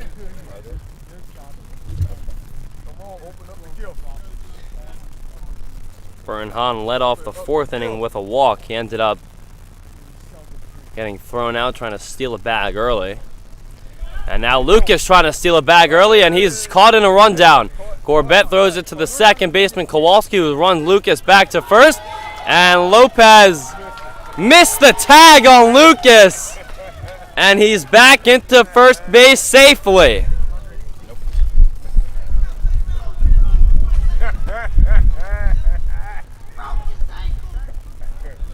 The Knights dugout is loving it. Jamison Griffin is coaching Max Lucas up, telling him to watch the feet of the pitcher Gorbett. The count's still 0-2 on McLeod, and he swings through the pitch for strike 3 for the first out in the home 7th.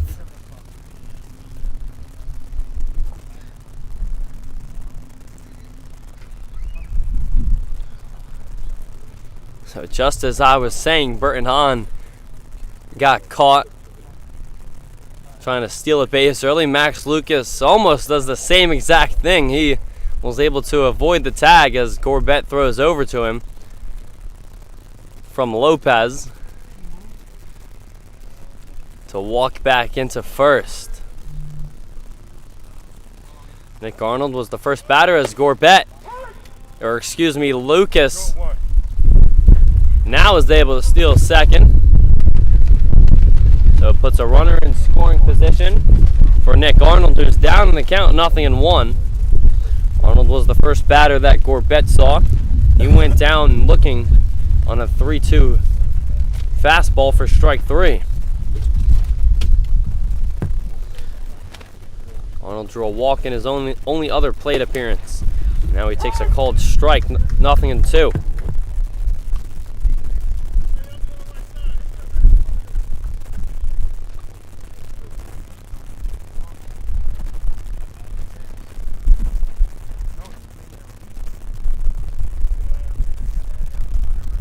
And now time is asked for from Coach Chuck Slaughter over from the first base side.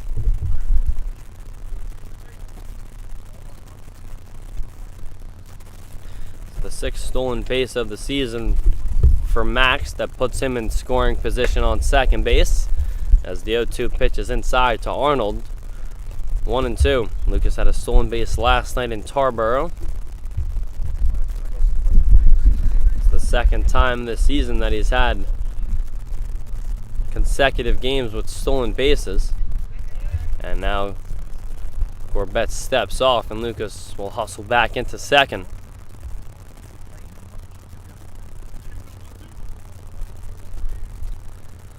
The ball and 2 strikes here on Arnold, and that pitch is inside from Gorbett. Count evens up at 2-2.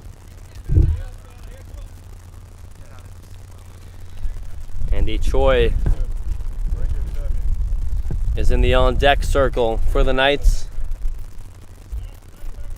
And Lucas again will head back into second base. That throw from Gorbett went to the shortstop Mason, who was off of the second base bag. Kowalski holding Lucas pretty tightly at second. 2-2 pitch, and it's rolled over towards the right side, and that'll go into left field for a base hit. Lucas is being waved around third. He'll come in to score the 4th run of the afternoon for the Knights. It's an RBI single for Nick Arnold.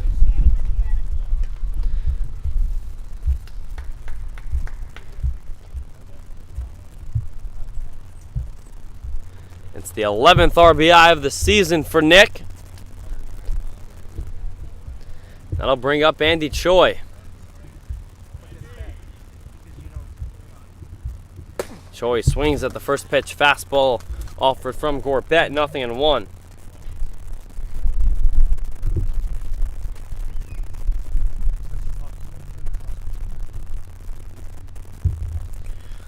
Choi pinch hitting. And there goes Nick Arnold, and he arrives safely, the 2nd stolen base of the inning for the Knights. Puts a runner in scoring position for Andy Choi. Count is even on Choi, 1-1. Who is hitting in the 8-hole for Sean Aronson, who is the extra hitter today for Greenbrier as Gorbett throws over to second.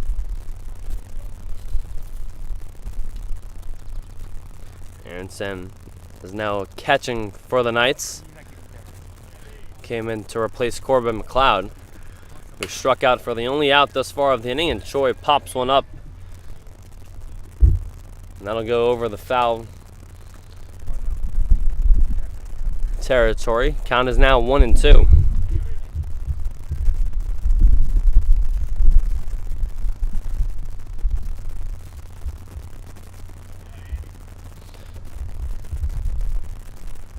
Choi hitting .344 this year for the Knights, and he hits a high fly ball over towards the right side. The right fielder Forbes comes in to shallow right field to make the catch for the 2nd out, as he quickly gets the ball in to third base to prevent Arnold from tagging. And there are now 2 outs.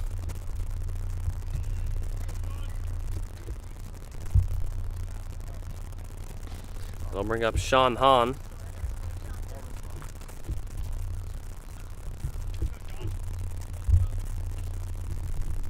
Hahn hitting in place of Ronaldo Perez, who started at second base today.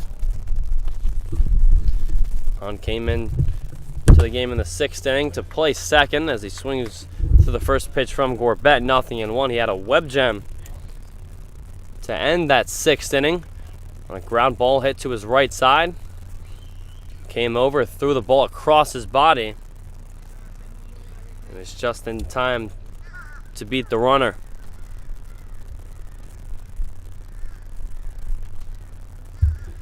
A 1 on Hahn. And he just lays it off for a ball to even up the count at 1-1. Perez was 0 for 2, struck out twice.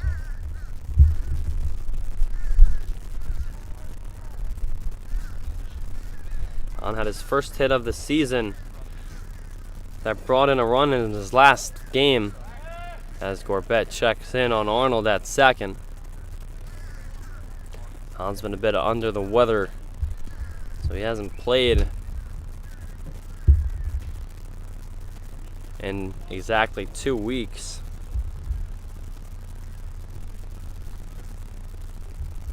But he's ready now and takes a called strike. 1-2.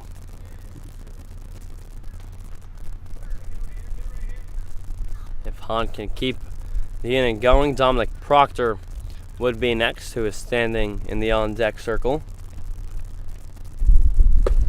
And Hahn goes down swinging on the breaking ball for strike 3. But a run does come in to score for the Knights. It extends their lead to 4-0. We'll head to the 8th inning here at Lakewood Park.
Top of the 8th inning, Chad Andrazik is still out there. There is a defensive substitution for the Knights as first pitch breaking ball is laid off by Ryland Brown, 1-0.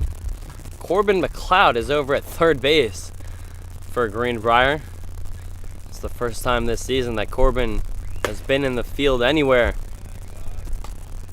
in fair territory.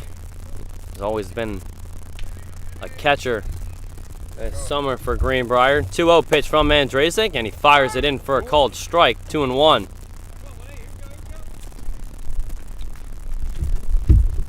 Brown not too happy with the call, but it did catch the outside corner of home plate. 2-1 pitch, and he shoots that one into right field. That'll fall in front of MJ Song for a base hit. Song was playing pretty deep out and right, so he cuts it off nicely to hold Ryland Brown to a single.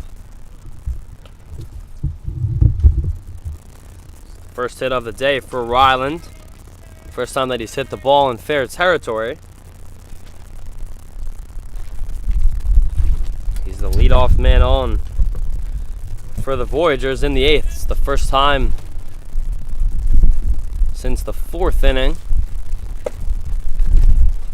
that Suffolk has had their leadoff man on. In fact, in the 4th inning, that was their only time. Philip Forbes got them started with a leadoff single.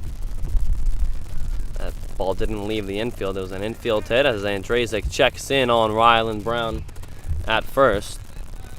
He goes back in safely.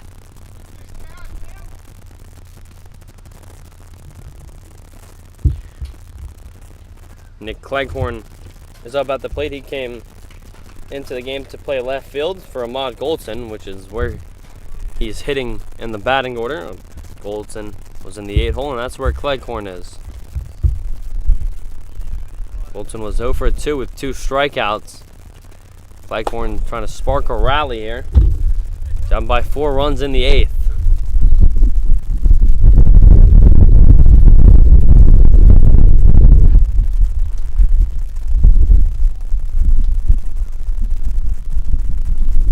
One ball and a strike. And there goes Brown. Throw down from Aronson. And Brown is gunned down.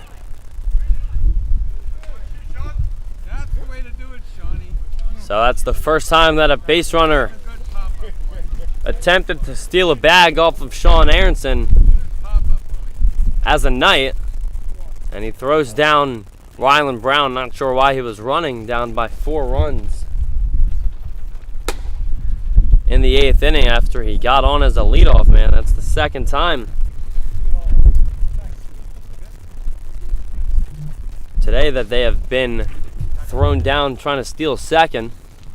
And both of those runners, as Cleghorn draws a walk,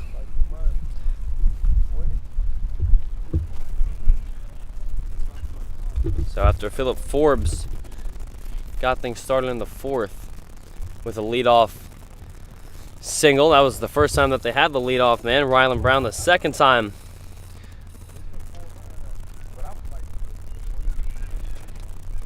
to lead things off with a single. Gets thrown out. And now that pitch is flied out into right. MJ Sung comes in and it falls in front of him. So it's a base hit for Alex Kowalski. That's his second of the day coming in to the afternoon. He just had 1 all year. And now it makes that throw down from Sean Aronson look even bigger. Mentioned earlier that Andrzejczyk has been accustomed to getting himself into trouble, but he's also been accustomed to getting himself in and out of it.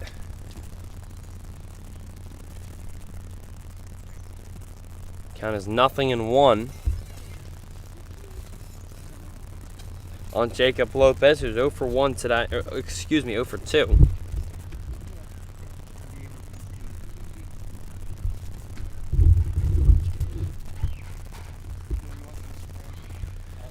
And the 0-1 pitch is laid off by Lopez inside. Count moves to 1-1.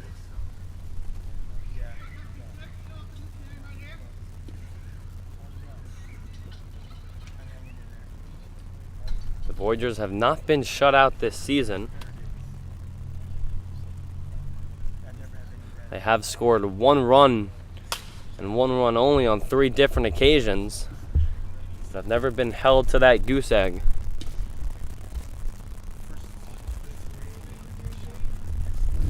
Lopez fouls off the 1-2 pitch, so we'll do it again. Andrzejczyk was smooth sailing through his first 2 innings. Just 1 walk as he gets Lopez swinging on a pitch in the dirt. And first base is occupied, so no need for Aronson to throw it down. There were 2 outs.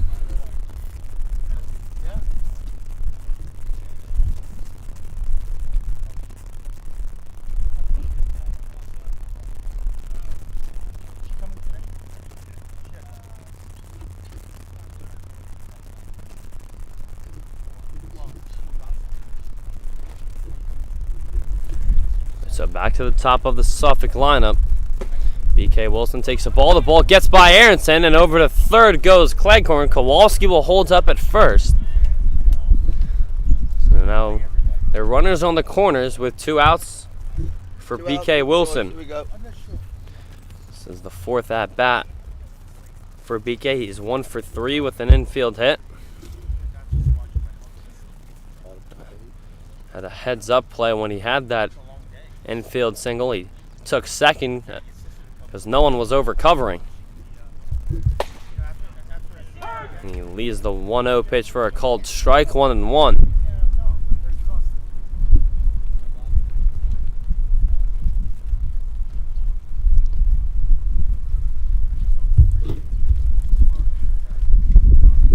One from Mandrazik with runners on the corners and 2 outs. And that pitch is inside to Wilson. Count moves to 2 balls and 1 strike. Philip Forbes is warming up in the Suffolk bullpen. So we'll see if he comes in relief for Tyler Gorbett, who's already went 3 innings today in the bottom half of the 8th.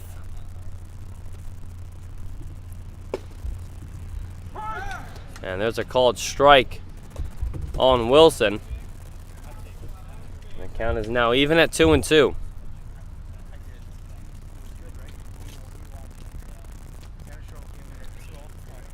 2 on, 2 out, 2-2 the count. Here's the pitch from Andrasic to Wilson, and it's fouled off, and we'll do it again.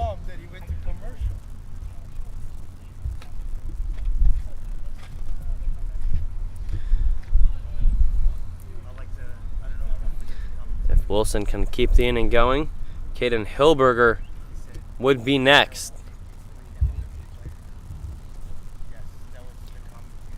Here's the payoff pitch from Andrasic, and it's flied out into center field. Over comes Scipio, and he makes the catch. So Andrasic strands 2 runners in the inning, as he's now gone 3 scoreless for Greenbrier. We'll head to the bottom of the 8th here in Norfolk, Virginia.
Mercedes-Benz of Virginia Beach has earned a reputation as one of the Hampton Roads' most trusted luxury car dealers.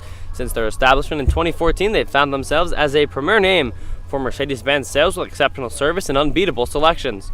If you're looking for a newer pre-owned Mercedes-Benz, they are the place to go to, being the premier Mercedes-Benz dealership in Virginia Beach with a vast selection of Mercedes-Benz vehicles and easy leasing and financing. They're located on 4949 Virginia Beach Boulevard in Virginia Beach. You can call them at 757-499-3771.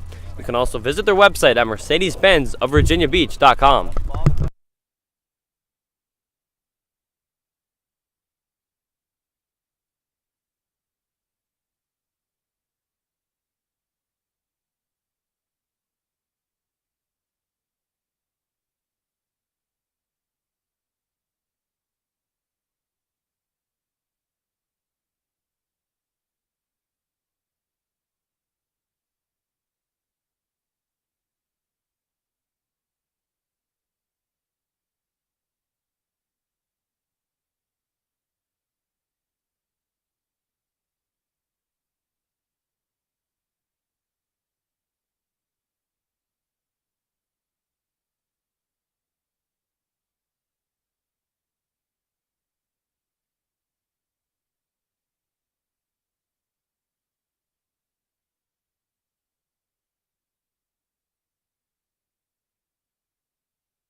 Bottom of the 8th inning, and as we noted, Philip Forbes was warming up in the Voyagers bullpen in the top half of the inning, and now he's out there to pitch in the bottom half.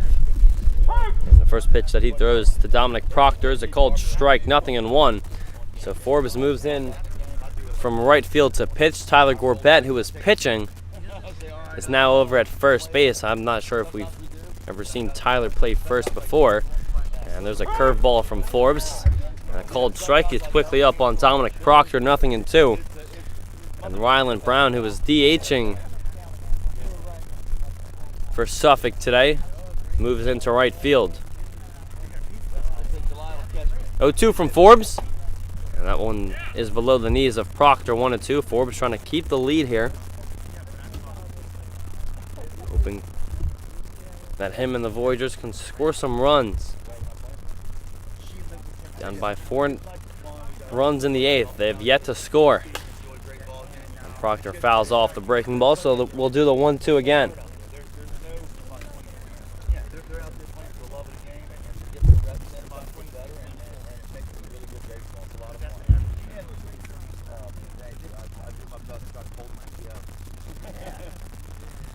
Following this game, the Tarboro River Bandits will come to town to face the Virginia Beach Sea Dogs as Proctor shoots one into center field. Over comes Wilson, and he comes in to make the catch with his hat flying off of him.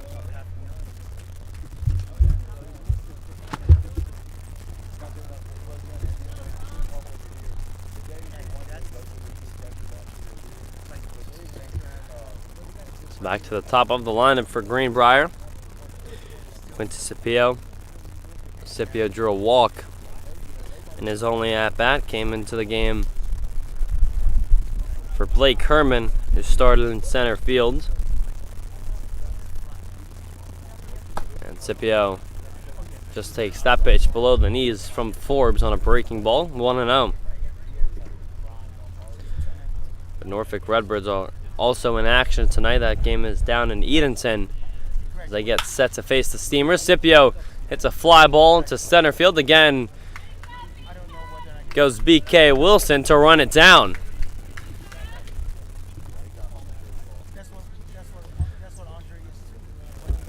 So 2 batters here in the 8th. They've both flied out to BK Wilson in center.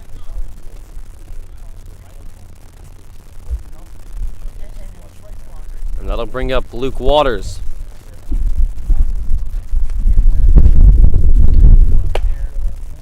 Forbes, good spot there.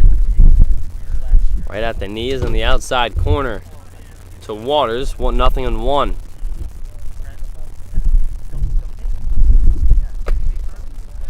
That one is in the dirt from Forbes and laid off by Waters. Count moves to 1-1. I'll be honest with you, that's the notorious problem with that team is that they love to blame the offense for everything. 1-1 pitch, and that one's low, 2-1. Waters is 0 for 2 today, but he's either reached base or had a productive at-bat in all of his plate appearances. 2-1 pitch, and he swings through it to even it up at 2-2. Waters has walked. He reached on an error, and he had a sacrifice fly that moves Scipio over to third in the 6th. And now he fouled.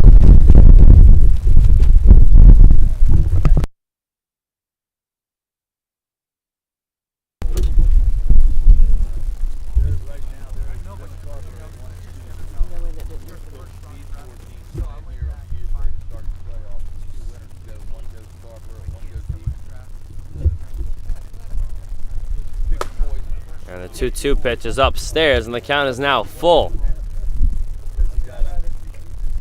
it's all about seeding. You'll go to whatever seed you are. The highest seed gets the lowest seed. Is the 3-2 from Forbes to Waters, and it's bounced in front of home plate for ball 4. Second walk drawn by Waters today puts him on first base with 2 outs in the 8th inning.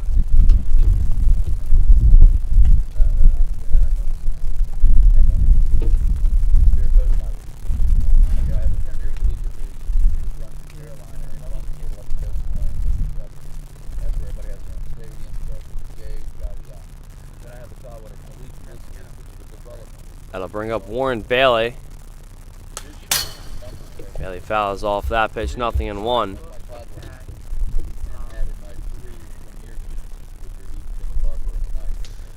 Bailey's 1 for 3 today, but that one hit accounted for 2 runs.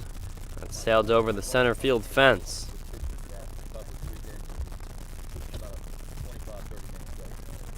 A 1 pitch, and that one nearly hits Bailey as he gets out of the way of it, and evens up the count at 1-1.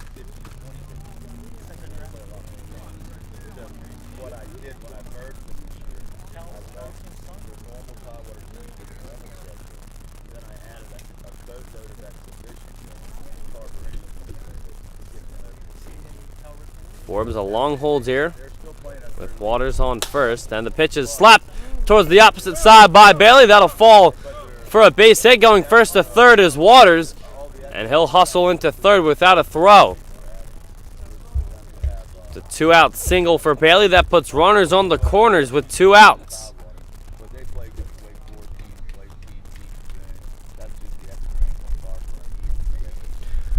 So after Forbes retired the first 2 batters he saw, a 2-out walk to Waters, and then an opposite field single for Bailey. Puts runners on the corners for Dylan Bowen. Bowen's 0 for 1 today. He got called out on strikes in his only at-bat, and now he fouls off the first offer from Forbes, 0-1.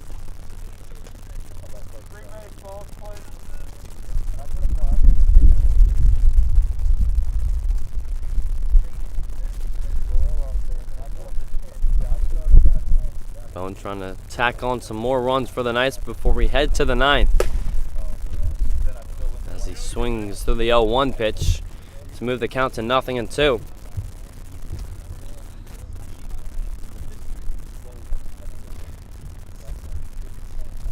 Not sure if it's going to be Chad or Kyle Andrzejczyk to pitch the 9th for the Knights. And the 0-2 pitch, a called strike 3.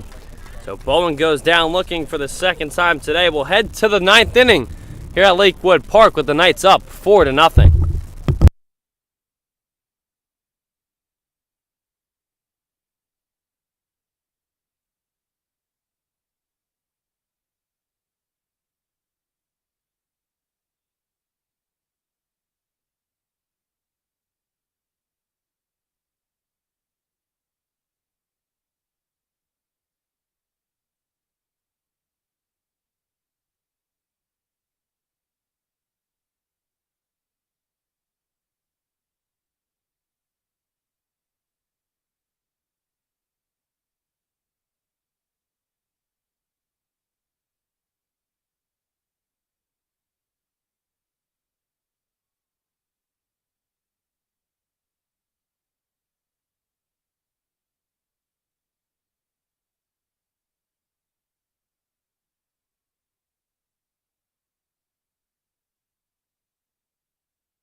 Top of the 9th here, Chad Andrzejczyk is still out there.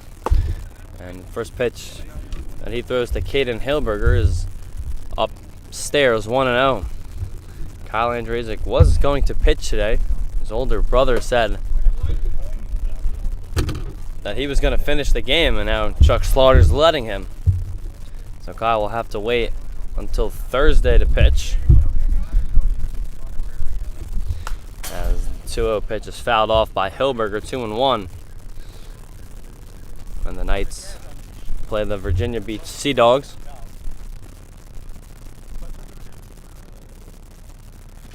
2-1 from Mandrazik. And it's fouled off of the front foot of Hilberger, 2-2.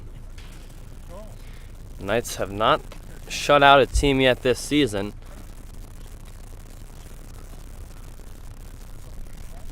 The least amount of runs that they've allowed to score on them in a game is 2. They've done that on 6 different occasions. 2-2 from Mandrazik. And that one's just below the knees on the breaking ball, and the count is now full.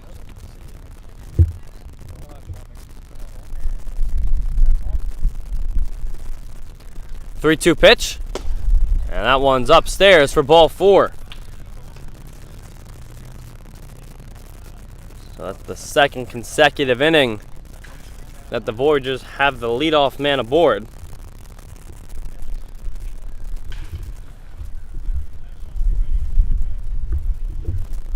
It's the third time today that Suffolk has gotten their first man on. Philip Forbes lays off the breaking ball from Mandrazik, 1-0. However, both times that the Voyagers have gotten their leadoff man on, which was Philip Forbes in the 4th and Ryland Brown in the 8th, they've both been thrown out trying to steal second. Should really be no reason as Forbes calls time. For Hilberger to be running down by 4 runs in the 9th. With nobody out. 1-0. And Forbes leaves it upstairs. Count moves to 2-0.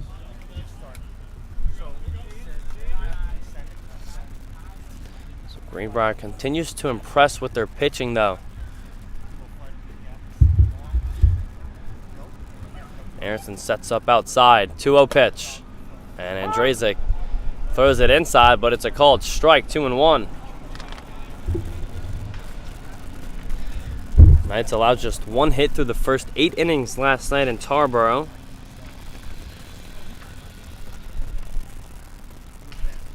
As the 2-1 pitch is hit into center field for a base hit for Forbes. It's the first hit of the day for Forbes, and it now puts runners on first and second with nobody out. So now this is a save opportunity for Mandrazik, with the on-deck circle representing the tying run. But first, the Voyagers need Trey Blow to reach base, which he has yet to do today, trying to avoid the golden sombrero. He's 0 for 3. And the first pitch that he sees is tapped over to McLeod and through him and into left field. Hilberger's being waved around third. He'll score, and the ball gets by Choi out in left. And Philip Forbes will come in to score the second run. It's an RBI single for Blow that brings in Hilberger, and he takes second base on the error on Andy Choi out in left, who just couldn't field the ball cleanly. That allows Forbes to score.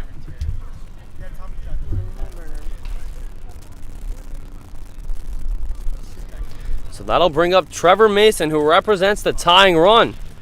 The Knights broke down last night in Tarboro after just allowing that 1 hit, as the first pitch to Mason is upstairs, 1-0.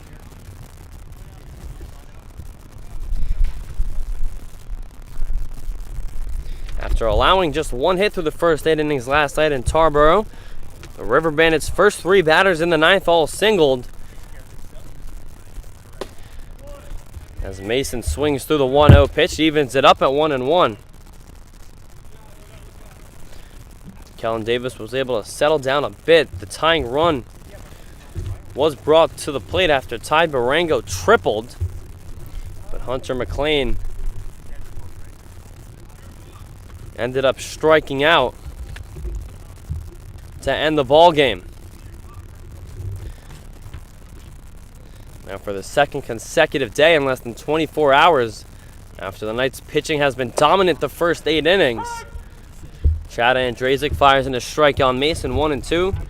The struggles continue in the 9th. First three batters reached base in the ninth last night against Tarboro. Now the first three batters have reached here today against the Voyagers. 1-2 pitch, and that one's hit over to third. Another play for McLeod. This one's easier for the catcher, and the throw to first is in time. So that's the first out of the inning. Good job from Corbin, who's playing his first time over at third base today, to throw out Mason. There's a true third baseman over at third. Would have been a tough play, but probably would have at least been able to prevent the ball from going out into left field on the single from below that ended up scoring 2 runs. Aiden Oates swings at the first pitch, delivered from Andrazik, 0-1.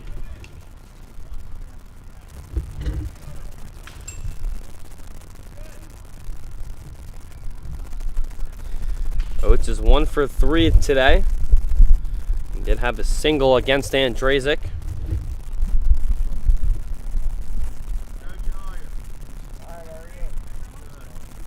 Excuse me, that was Rylan Brown who did. And that ball gets by Aronson and over to third. Goes Blow. It doesn't really mean much.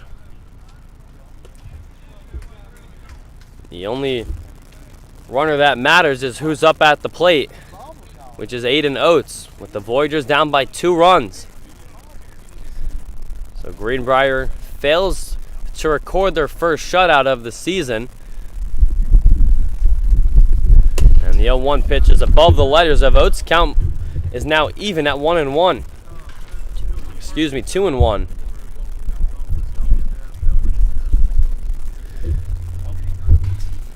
Two-1 from Andrazik.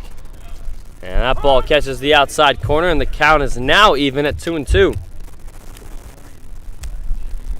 Mentioned in this inning that the Knights have allowed 2 runs to be scored in 6 games this season, and Oates lays off the 2-2 breaking ball from Andrazik, and the count is now full.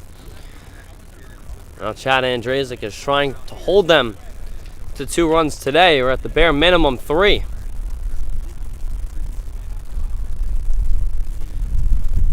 It's a big pitch from Andrazik with a full count. Here's the delivery, and it's slapped over towards the right side past the first baseman Bowen, but Hahn is back there, and Andrazik does a good job to field his position for the second out. A run does come in to score.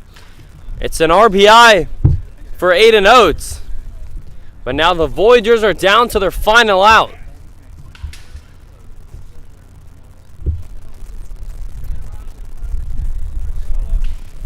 Nice job there from Sean Hahn. It's a 4-1 put out in the scorebook and an RBI for Oates. Bowen was playing a bit in and went through him, but Hahn was able to shift to his left side to recover, and holding the bag at first base was Andrazik, who throws a first pitch ball to Rylan Brown, who represents the tying run.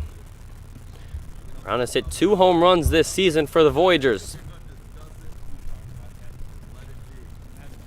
1-0 pitch. And that's a called strike, 1-1 at the knees.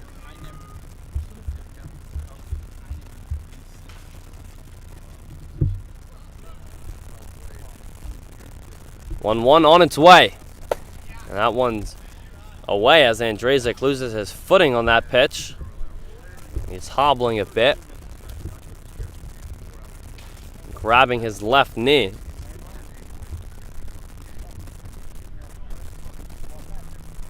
The count is 2-1 on Brown, who's 1 for 3 today. He's singled in his last at-bat against Andrazik, and now the 2-1 breaking ball is inside, and it's 3-1.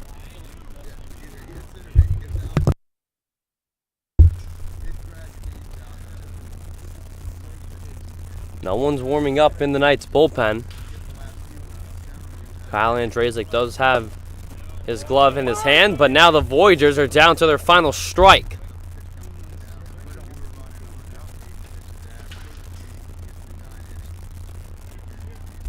Count is full on Brown. 3-2 from Andrazik. And it's hit right back to him up the middle of the diamond and into center field for the third hit of the inning for the Voyagers, and now the tying run is aboard.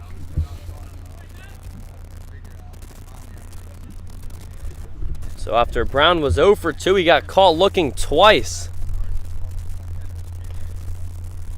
against the starting pitcher, Drew Ramos. He's now 2 for 4 with 2 singles off of Chad Andrazik. And his brother Kyle is now going to take the ball from him. Just looking to record 1 out with the tying run on first base here in the top of the 9th. Do not go anywhere here on the Tidewater Summer League YouTube channel.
Kyle Andrazik takes the mound in relief of his brother Chad. Went 3 2/3 innings, didn't allow a run until this 9th, and the first pitch delivered from Kyle Andrazik is a ball, 1-0. Nick Cleghorn represents the potential winning run at the plate with Rylan Brown on first, and now Cleghorn up in the count, 2-0. Cleghorn has an OPS of .899 coming into the day for the Voyagers, so when he's been in the lineup, he's been productive, as now time is called. Tarboro River Bandits are warming up, and one of their baseballs went into foul ground. The River Bandits will be playing the Virginia Beach Sea Dogs about 30 minutes after the conclusion of this game. Big pitch here from Andrazik, and the 2-0 is upstairs, and now the count is 3-0. The Knights were able to hold on last night after they were shaken up a bit in the 9th, trying to do the same thing here today. And there's a 4-pitch walk drawn by Cleghorn. His second walk of the day in his 2 at-bats. And now the tying run is in scoring position.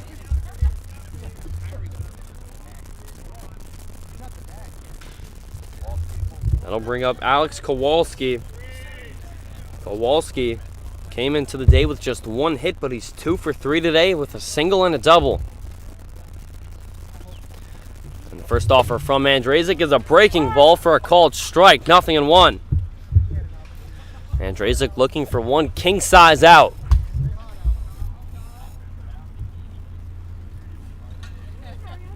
And now he wants his battery mate Sean Aronson. It's the first time that the two are on the same field together to go out to have a talk with him.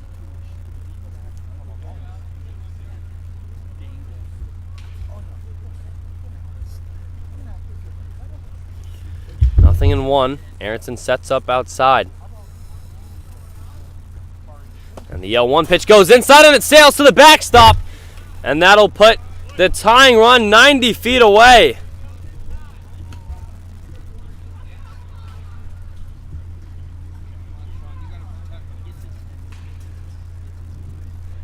And now Blake Herman is quickly jogging over towards the Knights bullpen to warm up. Knights were up 4-0 coming into this ninth. And now the tying run is 90 feet away. 1-1 pitch. And there's a breaking ball and a called strike.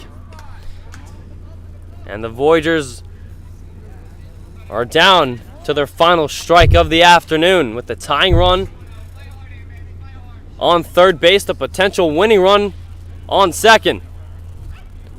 Here's the 1-2 from Mandrazik. And it's fouled off, and we'll do it again.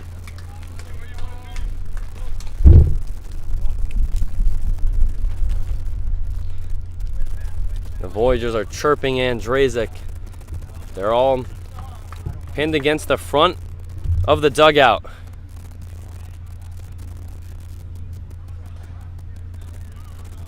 Here's the 1-2 from Mandrazik to Kowalski.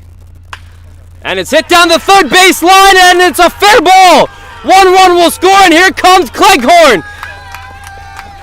It's an RBI two-out double for Alex Kowalski, and he puts the Voyagers out in front. They were down to their final strike, and Kowalski delivers a huge hit to put them in front for the first time today.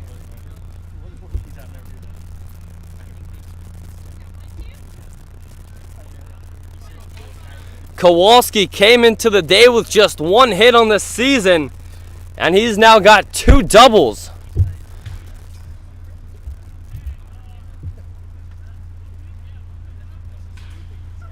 And now Andrazik sails that one to the backstop, and over to third goes Kowalski. As the Voyagers dugout has gotten into Andrazik's head, Aronson is going to go out to talk to him.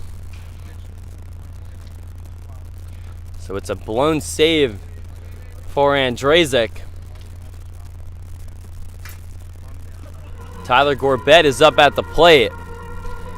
This is his first at-bat today. And now looking to bring home an insurance run for the Voyagers. And he swings through the fastball from Mandrazik, 1-1.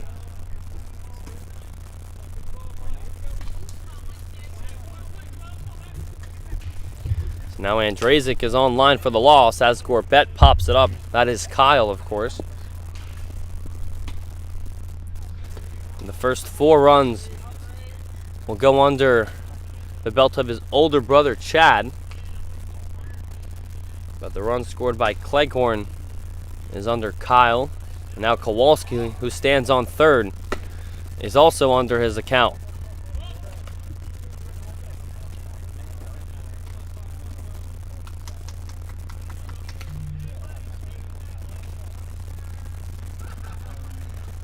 Count is 2-2. And that ball is laid off, and it goes to the backstop, and here comes Kowalski.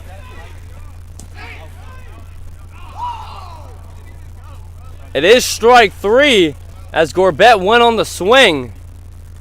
So we'll get that for you to see if the run comes in to score.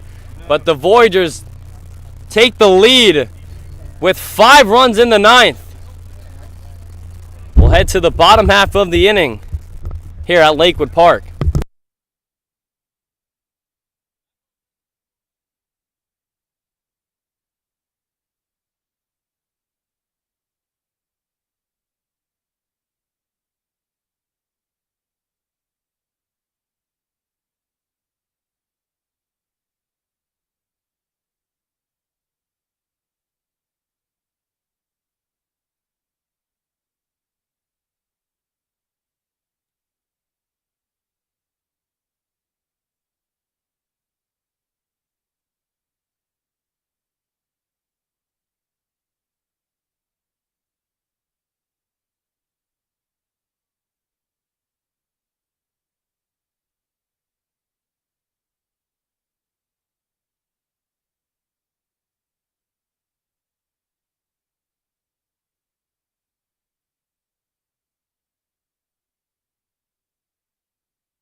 So we're now in the bottom of the 9th inning here at Lakewood Park. The Voyagers are up for 5 runs in the 9th after being held in check scoreless through the first 8 innings.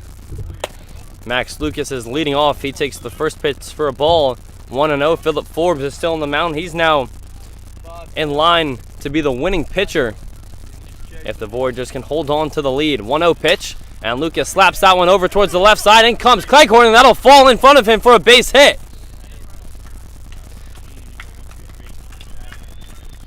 So Lucas is aboard. He's now 2 for 2 off of the bench today for the Knights. And he represents the tying run at first base.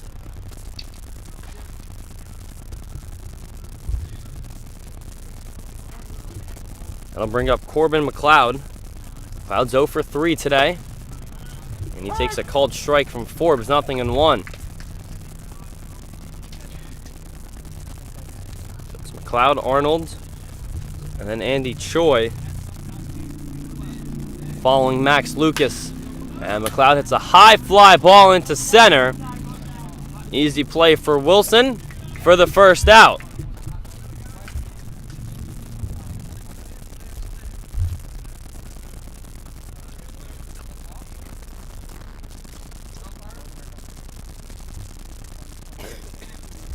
So that'll bring up Nick Arnold.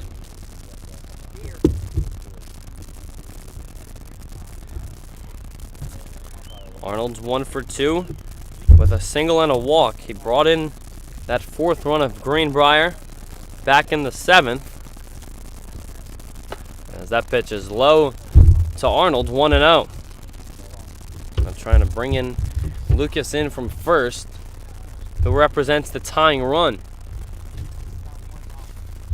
Second consecutive day where the Knights pitching through 8 innings was dominant.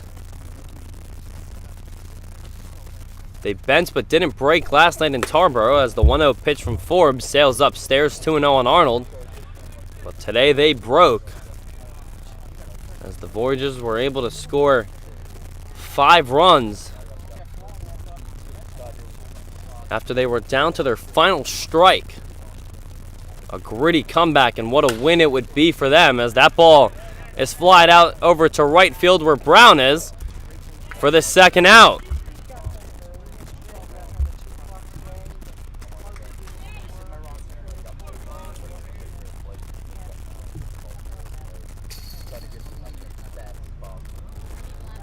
So that'll bring up Andy Choi, who's 0 for 1 today. He flew out to right.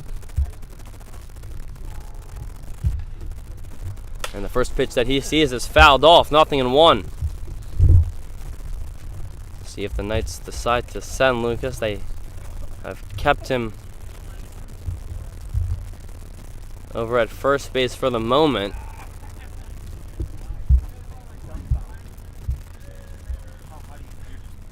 And Choi swings through the upstairs fastball, and now the Knights are down to their final strike.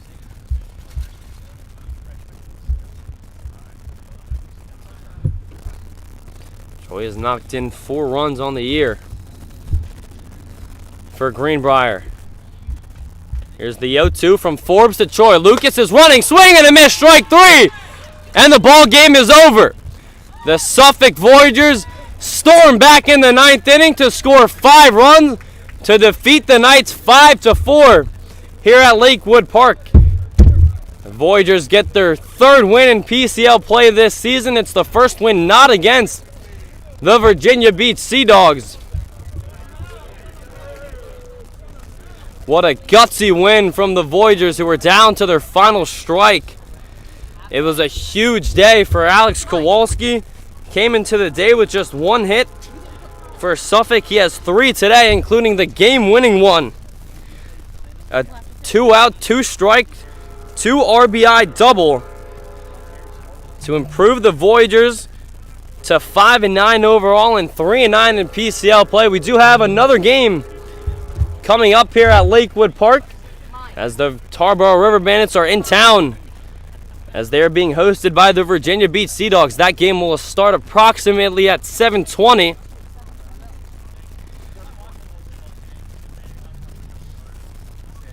So I thank you for watching, everyone. The Suffolk Voyagers will be back in action on Thursday night as they play the Norfolk Redbirds.